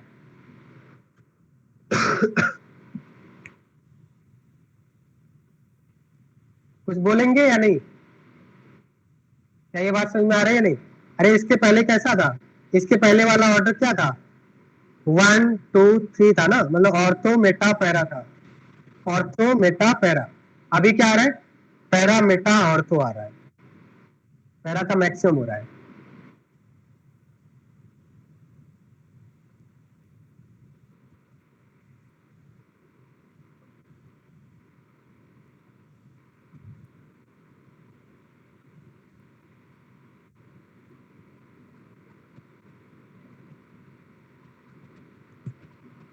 बताइए डाइपोल मोमेंट का ऑर्डर बताइए, कौन कौन से यहाँ पे जो OH है, OH कैसा इफेक्ट शो करता है, प्लस M मतलब इलेक्ट्रॉन रिलीजिंग है, तो कैसा इफेक्ट शो करता है, -M मतलब ये इलेक्ट्रॉन विड्रॉइंग है, मतलब ये इलेक्ट्रॉन रिलीजिंग इलेक्ट्रॉन विड्रॉइंग वाला केस है, ठीक है। इलेक्ट्रॉन रिलीजिंग इलेक्ट्रॉन, तो OH इलेक्ट्रॉन रिलीज करेगा, NO2 विड्रॉ करेगा। इसका जब हम बनाएंगे एक्स्ट्रापोलेट करेंगे तो एंगल कितना आएगा, 120। यहाँ पे एंगल कितना आएगा, यहाँ पे एंगल 60 आएगा। यहाँ पे एंगल कितना आएगा, ये रिलीज किया और ये विड्रॉ कर रहा है, 0 डिग्री का एंगल आ रहा है। बताइए ऑर्डर क्या होगा, जल्दी से बता दीजिए।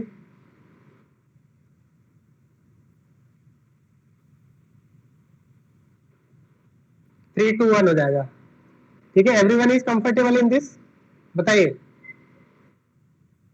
समझ में आ रहा है?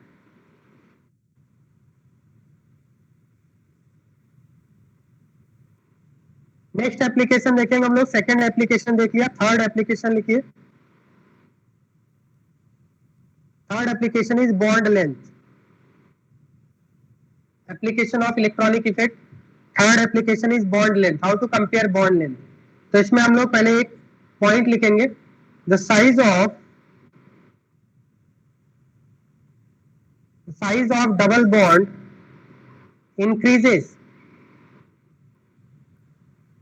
increases by resonance as well as hyperconjugation, but the effect of resonance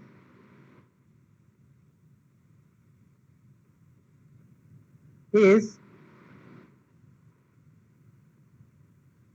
more dominating. Effect of resonance is more dominating. क्या मतलब है इसका?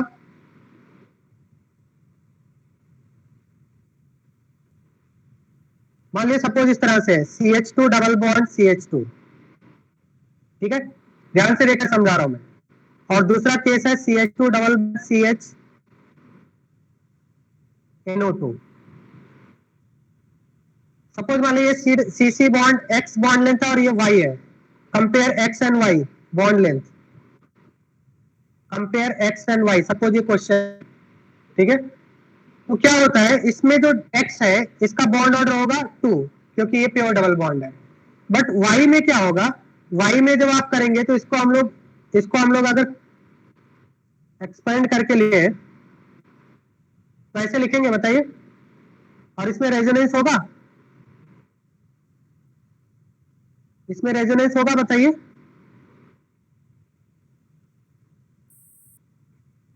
समझ में आ रहा है? तो अब इसका मतलब क्या हो गया कि रेजोनेंस होने से डबल बॉन्ड सिंगल बॉन्ड में कन्वर्ट हो जाता है। क्या ये बात समझ में आ रहा है? रेजोनेंस होने से डबल बॉन्ड सिंगल बॉन्ड में कन्वर्ट हो जाता है। दिख रहा है आपको? डबल बॉन्ड में सिंगल बॉन्ड कैरेक्टर आ जाता है। और हमें पता है अगर आपका सिंगल बॉन्ड कैरेक्टर आ रहा है तो बॉन्ड लेंथ बढ़ जाता है, क्योंकि हमें पता है सिंगल और डबल में सिंगल बॉन्ड लॉन्गर होता है, डबल बॉन्ड शॉर्टर होता है। तो जितनी ज्यादा सिंगल बॉन्ड कैरेक्टर आएगा उतना ही ज्यादा बॉन्ड लेंथ बढ़ जाएगा। तो एक्स और वाई में अगर हम देखें, वाई का बॉन्ड ऑर्डर कितना आएगा, 2 + 1 डिवाइडेड बाई 2 दैट इज 1.5, मतलब सिंगल बॉन्ड कैरेक्टर आ गया। तो वाई का बॉन्ड ऑर्डर कम है, lesser the bond order more is the bond length, so y is greater than x, this is bond length। तो क्या हम लोग ऐसा बोल सकते हैं कि फर्स्ट में रेजोनेंस नहीं था तो ये प्योर डबल बॉन्ड था, सेकंड में रेजोनेंस हो गया, रेजोनेंस होने से डबल बॉन्ड सिंगल में कन्वर्ट हो गया, मतलब उसके अंदर सिंगल बॉन्ड कैरेक्टर आ गया, सिंगल बॉन्ड कैरेक्टर आने से उसकी बॉन्ड लेंथ बढ़ गई। तो क्या हम लोग बोल सकते हैं रेजोनेंस होने से डबल बॉन्ड की बॉन्ड लेंथ बढ़ जाती है? बोल सकते हैं रेजोनेंस होने से डबल बॉन्ड की बॉन्ड लेंथ इंक्रीज हो जाती है। कैन वी से लाइक दिस? बताइए, नहीं समझ में आया? फिर से बताऊं?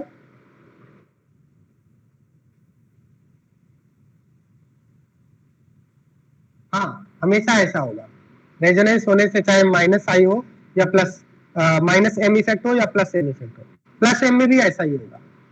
जैसे मान लिया अगर हमने डबल बॉन्ड से कोई प्लस एम वाला ग्रुप लगा दिया होता, मतलब CH2 डबल बॉन्ड CH, और यहाँ पे कोई NH2 प्लस एम वाला ग्रुप लगा दिया होता, तो भी क्या होता, डबल बॉन्ड क्या जाता, सिंगल में कन्वर्ट हो जाता।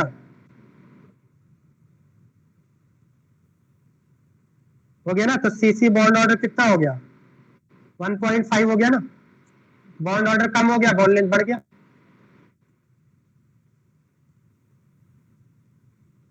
फिर से देखते हैं, देखो मैंने क्या बोला कि the size of double bond increases by resonance, मतलब रेजोनेंस होने से डबल बॉन्ड की बॉन्ड लेंथ बढ़ती है।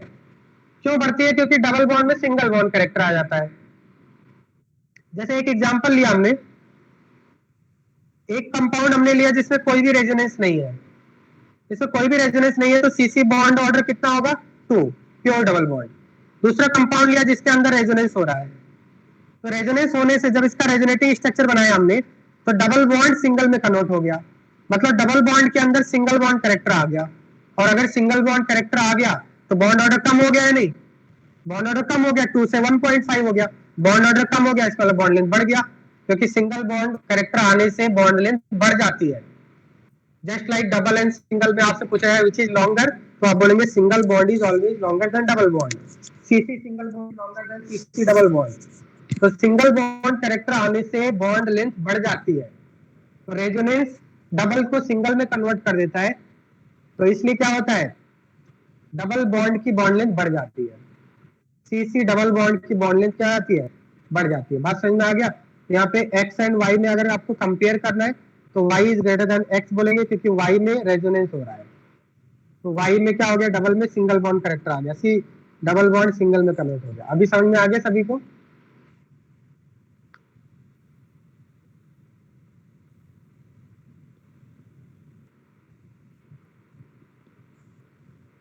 क्लियर है। तो हम लोग क्या बोलेंगे यहाँ पे हम लोग लिख सकते हैं कि by resonance bond length of C double bond C increases, बोल सकते हैं bond length of C double bond C increases. Similarly हम लोग लिख सकते हैं by hyperconjugation also bond length of C double bond C increases. Hyperconjugation से भी bond C double bond C bond length increase हो रहा है। जैसे यहाँ पे देखिए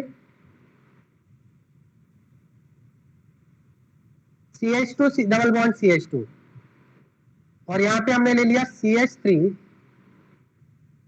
CH double bond CH2, this is X this is Y। बताइए बॉन्ड लेंथ क्या होगा X एंड Y में। यहाँ पे कोई हाइपर कॉन्जुगेशन नहीं हो रहा है, बट यहाँ पे hyper conjugation is possible, isn't it, बताया था।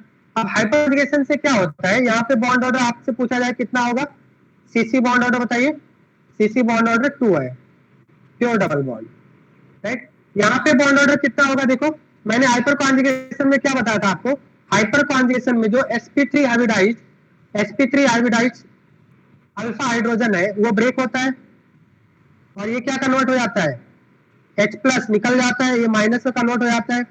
बताओ ऐसे ही बताया था ना, हाइपर कॉन्जुगेशन का पहला स्टेप क्या होता है, breaking of CH bond, break हो गया। अब ब्रेक होने के बाद क्या होगा, अब ब्रेक होने के बाद रेजोनेंस होता है।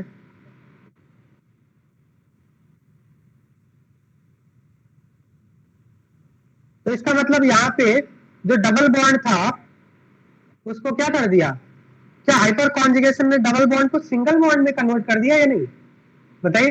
हाइपर कॉन्जुगेशन होने से डबल बॉन्ड सिंगल बॉन्ड में कन्वर्ट हो गया, मतलब डबल बॉन्ड के अंदर सिंगल बॉन्ड कैरेक्टर आ गया, और सिंगल बॉन्ड कैरेक्टर आने से बॉन्ड लेंथ बढ़ जाएगा। बात समझ में आ रहा है। तो एक्स एंड वाई में which will be longer, Y, मतलब रेजोनेंस से भी डबल बॉन्ड, रेजोनेंस से भी C double bond C single bond में कन्वर्ट होता है, रेजोनेंस से भी C double bond C bond length increase हो जाता है, और हाइपर कॉन्जुगेशन से भी C double bond C bond length increase हो जाता है। बट अगर आपसे पूछा जाए कि कौन ज्यादा इंक्रीज करेगा, तो जो ज्यादा डोमिनेंट होगा वही ज्यादा इंक्रीज करेगा बॉन्ड लेंथ। रेजोनेंस ज्यादा बॉन्ड लेंथ इंक्रीज करेगा, रेजोनेंस भी बॉन्ड लेंथ इंक्रीज करेगा, हाइपर कॉन्जुगेशन भी बॉन्ड लेंथ इंक्रीज करता है सी डबल बॉन्ड सी का, बट ज्यादा कौन इंक्रीज करेगा, रेजोनेंस। क्योंकि यहाँ पे अगर हम देखें, यहाँ पे आप देखिए कि यहाँ पे कोई बॉन्ड ब्रेकिंग होता है क्या रेजोनेंस में, ऑलरेडी इलेक्ट्रॉन अवेलेबल है, पहले से ही अवेलेबल है, बट यहाँ पे थोड़ा सा मेहनत करना पड़ेगा, पहले बॉन्ड ब्रेक करना पड़ेगा, थोड़ा एनर्जी लगेगा, सोचना पड़ेगा, उसके बाद नेगेटिव आएगा, फिर डिलोकलाइज होगा। बट यहाँ पे ऑलरेडी इलेक्ट्रॉन अवेलेबल है, so which is easier, resonance और hyperconjugation. Resonance is easier process, right, क्योंकि इसमें electron ready ready to delocalize, but यहाँ पे रेडी नहीं है, पहले बॉन्ड ब्रेक करना पड़ेगा, फिर इलेक्ट्रॉन आएगा, फिर सप्लाई होगा। That's why resonance is always more dominant than hyperconjugation. क्या ये बात समझ में आ गया। तो रेजोनेंस और हाइपर कॉन्जुगेशन दोनों ही बॉन्ड लेंथ इंक्रीज करेंगे, ज्यादा बॉन्ड लेंथ कौन इंक्रीज करेगा, सी डबल बॉन्ड सी की रेजोनेंस। Clear, okay.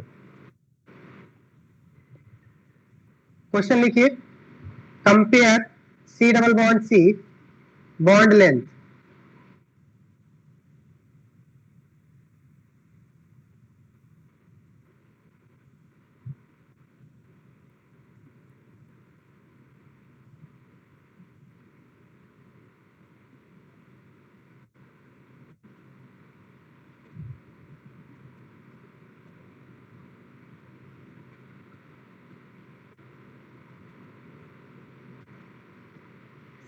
बताइए। तो यहाँ पे क्या देखेंगे, कौन सा इसमें इफेक्ट लगेगा, रेजोनेंस या हाइपर कॉन्जुगेशन। इन सभी कंपाउंड्स में केवल हाइपर कॉन्जुगेशन होगा, रेजोनेंस नहीं होगा, क्योंकि इसमें कोई भी आपको कॉन्जुगेटेड सिस्टम नहीं दिख रहा है। अब more the number of alpha hydrogen, more is the hyperconjugation, और जितना ज्यादा हाइपर कॉन्जुगेशन होगा, single bond character in C double bond C उतना ही ज्यादा होगा, और सी डबल बॉन्ड सी की बॉन्ड डिक्रीज हो जाएगी, bond length of C double bond C decrease होगी। क्या ये बात समझ में आ रहा है? क्लियर है सभी स्टूडेंट को? तो बताइए ऑर्डर क्या होगा? 4। अच्छा, यहाँ पे मैंने क्या बोल दिया, बॉन्ड लेंथ इंक्रीज होना चाहिए ना, सी डबल बॉन्ड सी में सिंगल बॉन्ड करेक्टर आ गया तो बॉन्ड लेंथ इंक्रीज हो गया ना। तो 4 3 2 1। क्या ये सभी स्टूडेंट को समझ में आ रहा है?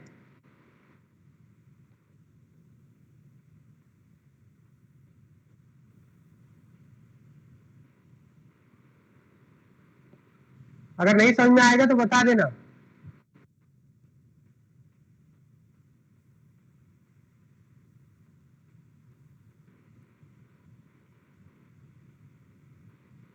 एक मिनट वेट करना। हाँ बताइए, इसमें C double bond C bond length, order of C double bond C bond length.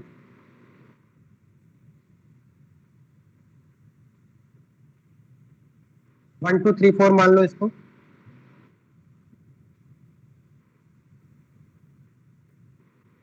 Unmute करके बताओ क्या देव क्या पूछ रहा है। अगर हाइपर कॉन्जुगेशन बहुत ज्यादा हो गया तो रेजोनेंस नहीं, वो हम लोग देखेंगे। वो अभी आप फिलहाल के लिए मानो कि रेजोनेंस हमेशा ज्यादा डोमिनेंट होता है, ठीक है। हाइपर कॉन्जुगेशन ज्यादा होगी तो क्या होगा, वो हम लोग बाद में देखेंगे, ठीक है।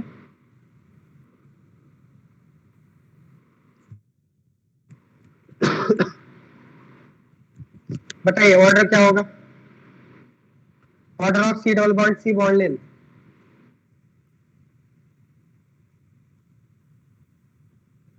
यहाँ पे देखिए फर्स्ट में कौन सा इफेक्ट लगेगा, फर्स्ट में कौन सा इफेक्ट लगेगा, हाइपर कॉन्जुगेशन। सेकंड में hyper conjugation. Third and fourth में रेजोनेंस लगेगा। थर्ड एंड फोर्थ में क्या होगा, रेजोनेंस होगा। फर्स्ट में हाइपर कॉन्जुगेशन अल्फा हाइड्रोजन कितने, 4। सेकंड में हाइपर कॉन्जुगेशन अल्फा हाइड्रोजन कितने हैं बताइए, 3 2 5 5 10। दिख रहा है सभी को? 3 एंड 2 5, 3 एंड 2 5 5 5 10। क्लियर है? बताइए, इन दोनों में रेजोनेंस हो रहा है। ज्यादा रेजोनेंस किसमें होगा, मोर द, मैंने बताया था more the length of conjugation more is the resonance. इसमें भी रेजोनेंस होगा, इसमें भी रेजोनेंस होगा। ज्यादा डोमिनेंट रेजोनेंस किसमें होगा, यहाँ पे लेंथ ऑफ कॉन्जुगेशन ज्यादा है, double single double single double, ठीक है। तो फोर्स में ज्यादा होगा रेजोनेंस। जितने ज्यादा रेजोनेंस होगा डबल बॉन्ड में उतना सिंगल बॉन्ड करेक्टर आएगा, डबल बॉन्ड की बॉन्ड लेंथ उतना ही ज्यादा बढ़ती जाएगी। तो यहाँ पे बताइए ऑर्डर क्या होगा, 4 3 2 1, यही होगा ना? क्या ये बात सभी स्टूडेंट को समझ में आ रहे हैं?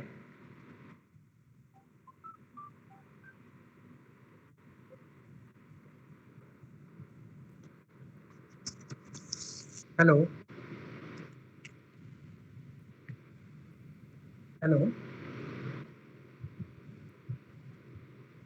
Hello.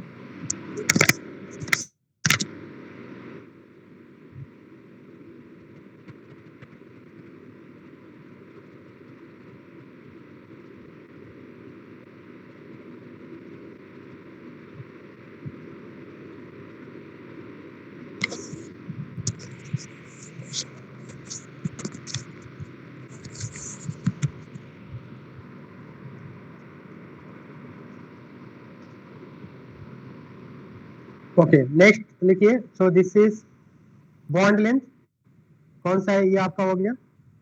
This is third application. Okay, fourth application लिखिए आप, right, fourth application.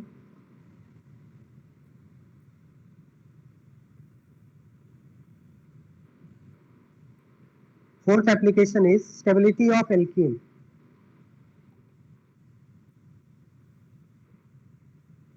Stability of alkene. 6 पे आपका कोई लेक्चर है क्या?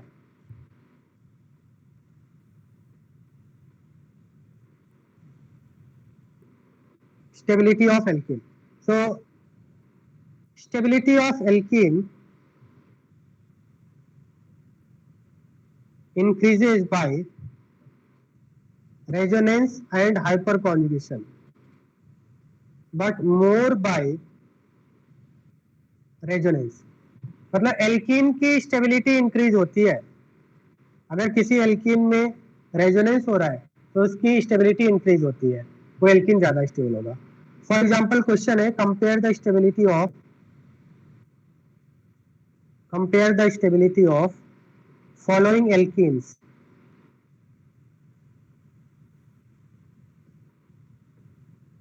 CH3, CH2 double bond CH2, CH3 CH double bond CH2, CH3 CH double bond CH CH3, CH3 C CH3 double bond.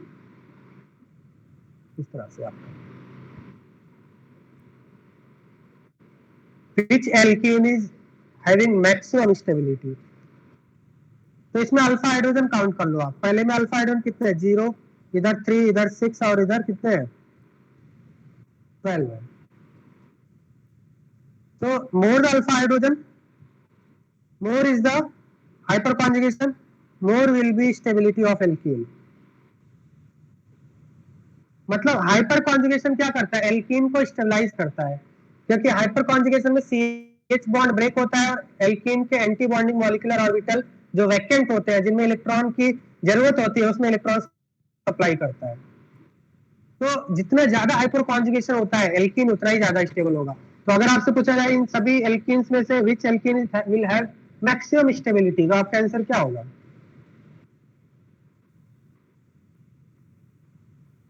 बताइए. 4, 3, 2, 1. क्या ये बात समझ में आ रहा है आपको? Is it clear to all of you?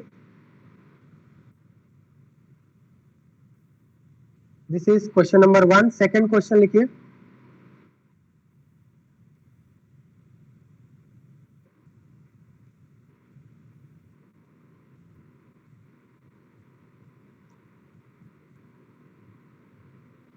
बताइए order of stability of alkene. Order of stability of alkene, all of you.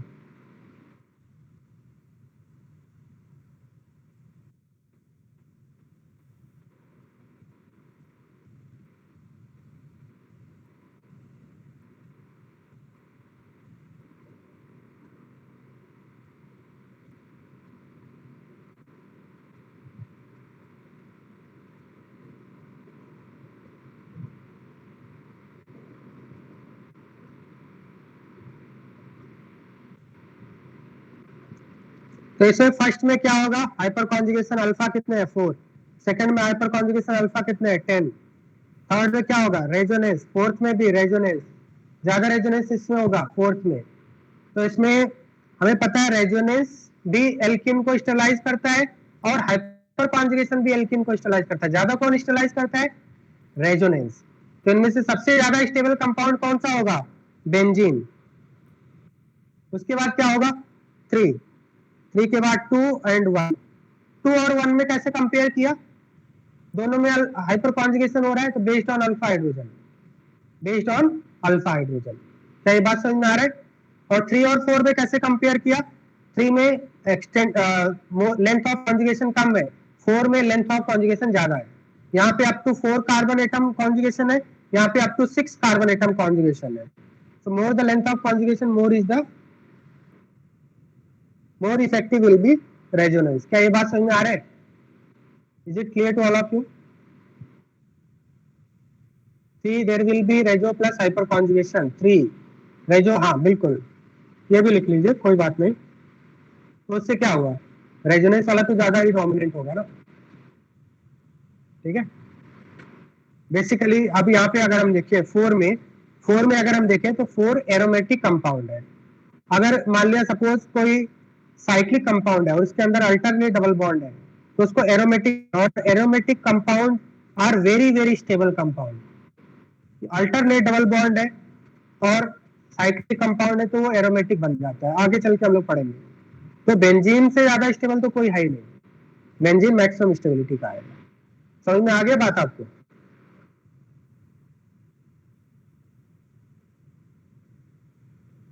बताइए क्लियर है क्या? Is it clear to all of you?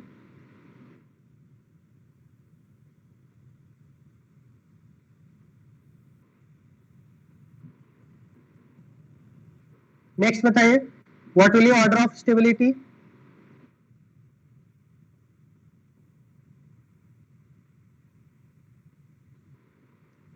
अच्छा यहाँ पे देखिए, जब डबल बॉन्ड है ना, देखो इधर पहले, यहाँ पे डबल बॉन्ड है, डबल बॉन्ड के सेम साइड पे अगर CH3 लगे हुए हैं, यहाँ पे डबल बॉन्ड के 180 डिग्री पे CH3 लगे हैं, तो अगर सेम ग्रुप्स 90 डिग्री पे होते हैं तो इसको बोलते हैं सिस, इसको बोलते हैं सिस ब्यूट टू इन।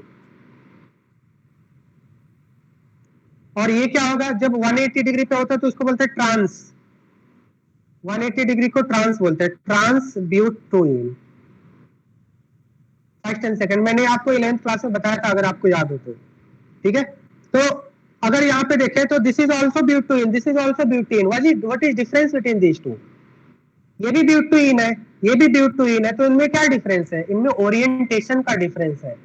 इसमें जो CH3 ग्रुप है 90 डिग्री पे है, इसमें CH3 ग्रुप जो है 180 डिग्री पे है। और मैंने आपको बताया था केमिस्ट्री में ओरिएंटेशन का बहुत ज्यादा इंपॉर्टेंस होता है। अगर आपने 90 से 180 कर दिया तो इसकी प्रॉपर्टी आती है, इन दोनों का मेल्टिंग पॉइंट अलग अलग हुआ, इन दोनों का बॉइलिंग पॉइंट अलग अलग हुआ, इन दोनों का फिजिकल प्रॉपर्टी अलग अलग होगा। बात समझ में आ रहा है? इन दोनों का डाइपोल मोमेंट अलग अलग होगा। तो क्या ये दोनों सेम कंपाउंड है? Both are butene, but by changing the orientation their properties are change. तो इनका रिलेशन होता है, ऐसे कंपाउंड्स को क्या बोलते हैं जिसमें सेम ग्रुप 90 और 180 पे ओरिएंटेशन अगर चेंज हो रहा है, तो इनमें क्या रिलेशन होता है? आगे चल के हम लोग बहुत ही डिटेल में पढ़ने वाले हैं, एक चैप्टर, पूरा चैप्टर पढ़ेंगे हम लोग। ज्योमेट्रिकल आइसोमर्स बोलते हैं इनको, GI बोलते हैं शॉर्ट में। आइसोमर भी दो टाइप के होते हैं, जो एक आपका होता है स्ट्रक्चरल, दूसरा होता है ज्योमेट्रिकल, बताया था ना मैंने। तो सिस ट्रांस को ज्योमेट्रिकल आइसोमर बोलते हैं, ठीक है। अब अगर आपसे पूछा जाए इन दोनों में सिस और ट्रांस में ज्यादा स्टेबल कौन होता है, तो CH3 एक बल्की ग्रुप होता है।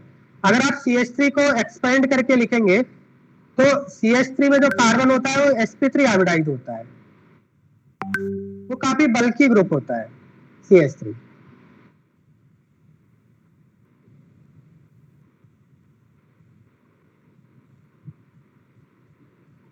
तो इसमें क्या होगा, स्टेरिक क्राउडिंग होगा, ये दोनों CH3 ग्रुप आपस में लड़ेंगे, this is called steric crowding, they will feel steric crowding,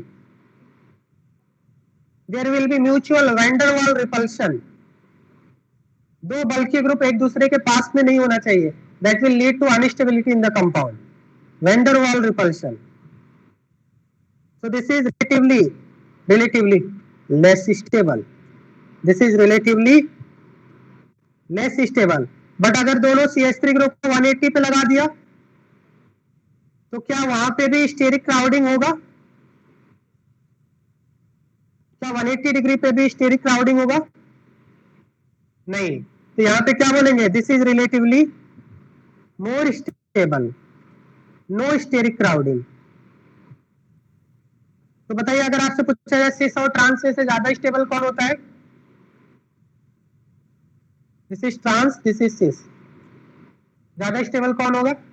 of course trans is more stable, trans compounds are more stable.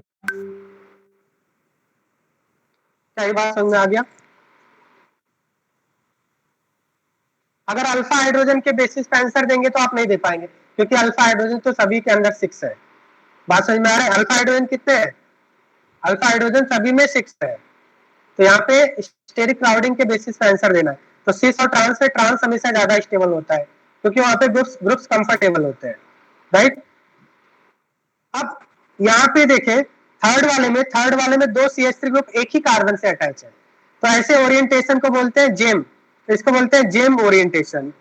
अगर एक ही कार्बन से दो सेम ग्रुप्स अटैच होते हैं, जेम ओरिएंटेशन बोलते हैं। बात समझ में आ रही? और इन तीनों में से ट्रांस और सिस में से तो ज्यादा स्टेबल कौन होगा? ट्रांस। और जेम इससे भी ज्यादा स्टेबल होता है, इसके बारे में हम लोग आगे चल के इसका एक्सप्लेनेशन देखेंगे। जेम देन ट्रांस देन सिस, ये आपका ऑर्डर ऑफ स्टेबिलिटी होगा, ऑर्डर ऑफ स्टेबिलिटी। अभी ये समझ में आ गया ट्रांस और सिस में कौन सा ज्यादा होगा? ट्रांस ज्यादा होगा सिस से। जेम सबसे ज्यादा क्यों हुआ, ये आगे चल के हम लोग पढ़ेंगे। ये बात समझ में आ रहा है? तो एक ही कार्बन से अगर 2 CH3 है तो मैक्सिमम स्टेबिलिटी होता है उसका। जब टॉपिक आएगा तो हम लोग पढ़ेंगे, ठीक है। हाँ, last one chain isomer. Chain isomer,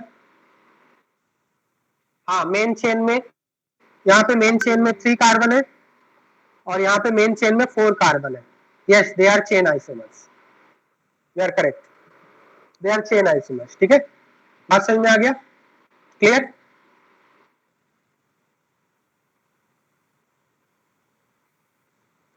बताइए, यहाँ तक क्लियर है क्या?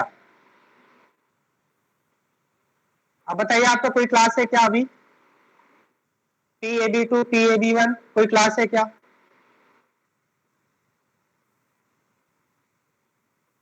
कौन सा क्लास है?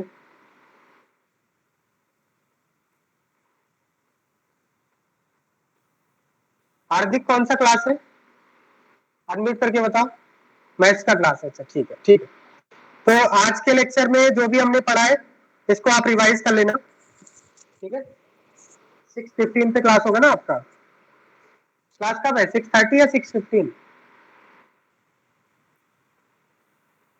सर का लिंक आ गया अभी। क्या सर्कल? सर का लिंक आ गया अभी। अच्छा, सर्कल लिंक आ गया, ठीक है, ठीक है, ओके फाइन। तो आज के लिए आप लोग रिवाइज कर लेना इसको, ठीक है। मैं आपको होमवर्क सेंड कर दूंगा, ठीक है। हाँ, होमवर्क में बताओ क्या डाउट है, बोलो क्या डाउट है। बाकी लोग जा सकते हैं, ठीक है। देव बताओ क्या डाउट है। अभी स्टूडेंट्स कैन गो।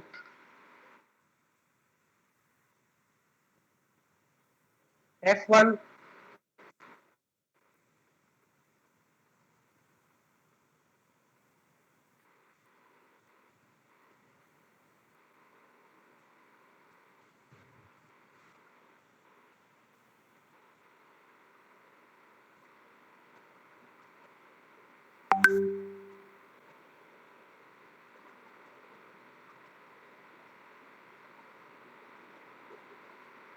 F2 में क्या पूछ रहा है बताओ।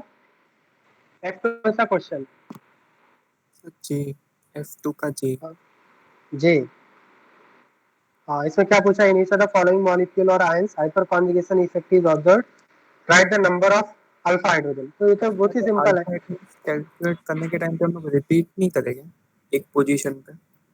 हाँ, जैसे यहाँ पे देखो, ये आप देखो यहाँ पे कितने हो गए, 3 तो इधर हो गए, 3 and 2 5 and 2 7। नहीं, 2 बार क्यों लोगे आप, उसी को 2 बार क्यों लोगे आप, एक ही बार लेना है ना। 7 इधर हो गए और 7 और 3 10 इधर हो गए। एक के हिसाब से 10 देखे हो तो गए। ये आ रहा है, दूसरे के हिसाब से देखे तो और एक बार आएगा ना, तो रिपीट होना चाहिए। नहीं नहीं, 2 बार क्यों लोगे, एक ही हाइड्रोजन को 2 बार क्यों लोगे आप? ठीक है, समझा। हाँ ठीक है, हाँ। और बताइए, हो गया? हाँ,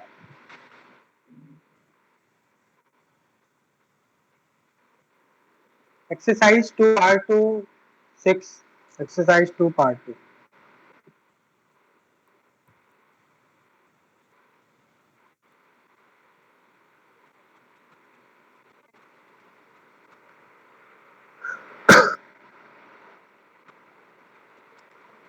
पार्ट 2 में कौन सा क्वेश्चन? क्वेश्चन नंबर 6 का ई सर। ई में क्या बोला? Hyper conjugation effect. हाँ देखो, जब ये इस टाइप के कंपाउंड को हम लोग बोलते हैं बाईसाइक्लिक कंपाउंड। बाईसाइक्लिक मतलब 2 रिंग है ना, तो इसको बाईसाइक्लिक कंपाउंड बोलते हैं। और बाईसाइक्लिक कंपाउंड में जो ये हाइड्रोजन होता है ना, ये हाइपर कॉन्जुगेशन में इन्वॉल्व नहीं होता है। मैं आपको आगे बताऊंगा क्यों नहीं होता है, ठीक है, नेक्स्ट क्लास में बताऊंगा आपको, ठीक है। ओके, तो अभी बस ये ध्यान रखना कि ये इस टाइप का जब कंपाउंड होगा तो इसमें बाईसाइक्लिक में जो हाइड्रोजन होता है that do not involve in hyper conjugation. तो तो इसमें डाइसाइक्लिक आपका इसलिए कोई है हाइपर जिसमें 2 रिंग जैसे बन रहा है। हाँ 2 रिंग बाईसाइक्लिक बोलते हैं इसको। बाईसाइक्लिक कंपाउंड बोलते हैं इसको, और इसको बोलते हैं bridge head atom. This is called bridge head atom. 2 cyclic ring दिख रहे हैं आपको, मतलब 2 हाँ इस तरह सर। से साइक्लिक रिंग होगा, एक साइक्लोहेक्सेन है, बात समझ में, एक 6 मेंबर रिंग है, और बाकी का एक एटम ऊपर आ रहा है, ऐसा ऊपर की तरफ है, मतलब ये 3D स्ट्रक्चर है, मतलब जो बीच में ये दिख रहा है ना आपको ऐसा, यस सर। ये प्लेन में ही है, ये अबव द प्लेन है, प्लेन से बाहर है, समझ में आ रहा है? तो अब ये इसको हम लोग ब्रिज हेड कार्बन बोलते हैं। तो बाईसाइक्लिक का जब हाइड्रोजन हाइपर कॉन्जुगेशन आएगा तो यहाँ पे डबल बॉन्ड आ जाएगा, और ब्रिज हेड कार्बन पे कभी भी डबल बॉन्ड नहीं बन सकता, क्योंकि डबल बॉन्ड बन गया तो sp2 हाइब्रिडाइज हो गया, और sp2 का मतलब क्या हो गया, प्लेनर हो गया, और अगर एक ही प्लेन में आ जाएगा तो रिपल्शन बढ़ जाएगा, अगर ये वाला एटम सेम प्लेन में आ गया तो रिपल्शन बढ़ जाएगा। इसलिए बाईसाइक्लिक कंपाउंड में ब्रेड का हाइड्रोजन कभी भी हाइपर कॉन्जुगेशन में इन्वॉल्व नहीं होता है। आगे डिटेल में बताऊंगा नेक्स्ट क्लास में, डोंट वरी। सर मतलब SIR इफेक्ट जैसा है ना थोड़ा बहुत? ऐसा ये इफेक्ट जैसा नहीं है, अलग है ये थोड़ा सा, मैं बताऊंगा आपको। ठीक है तुम्हें सर। क्या तुम्हारा कोई लेक्चर नहीं है देव? देव तुम्हारा लेक्चर नहीं है अभी? नहीं सर अभी। अच्छा ठीक है, कोई बात नहीं, बताओ आप बताओ, तो कौन सा क्वेश्चन बताओ। एक्सरसाइज 2 का F2 सर। सर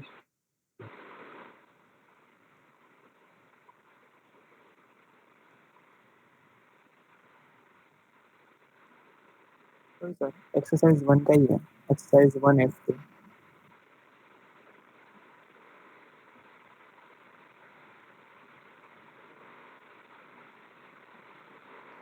F2 में क्या पूछा था, following can not exhibit hyper conjugation. तो इसमें अल्फा हाइड्रोजन है, इधर भी है, यहाँ पे रेजोनेंस होगा ना, यहाँ पे हाइपर, यहाँ पे क्या होगा, यहाँ पे भी हाइपर कॉन्जुगेशन होगा, यहाँ पे नहीं होगा, डी वाले में नहीं होगा, क्योंकि डी में अल्फा हाइड्रोजन नहीं है, सी कार्बन है, देन इसके बाद आपका सी अटैच है, देन 3 CH3 अटैच है। तो ये अल्फा हो गया, ये बीटा हो गया, ये बीटा हो गया, ये बीटा हो गया, यहाँ पे बीटा हाइड्रोजन है। अल्फा हाइड्रोजन कितने हैं? अल्फा कार्बन से क्या कोई डायरेक्टली अटैच हाइड्रोजन है? अल्फा कार्बन से कोई हाइड्रोजन अटैच है डायरेक्टली? नो।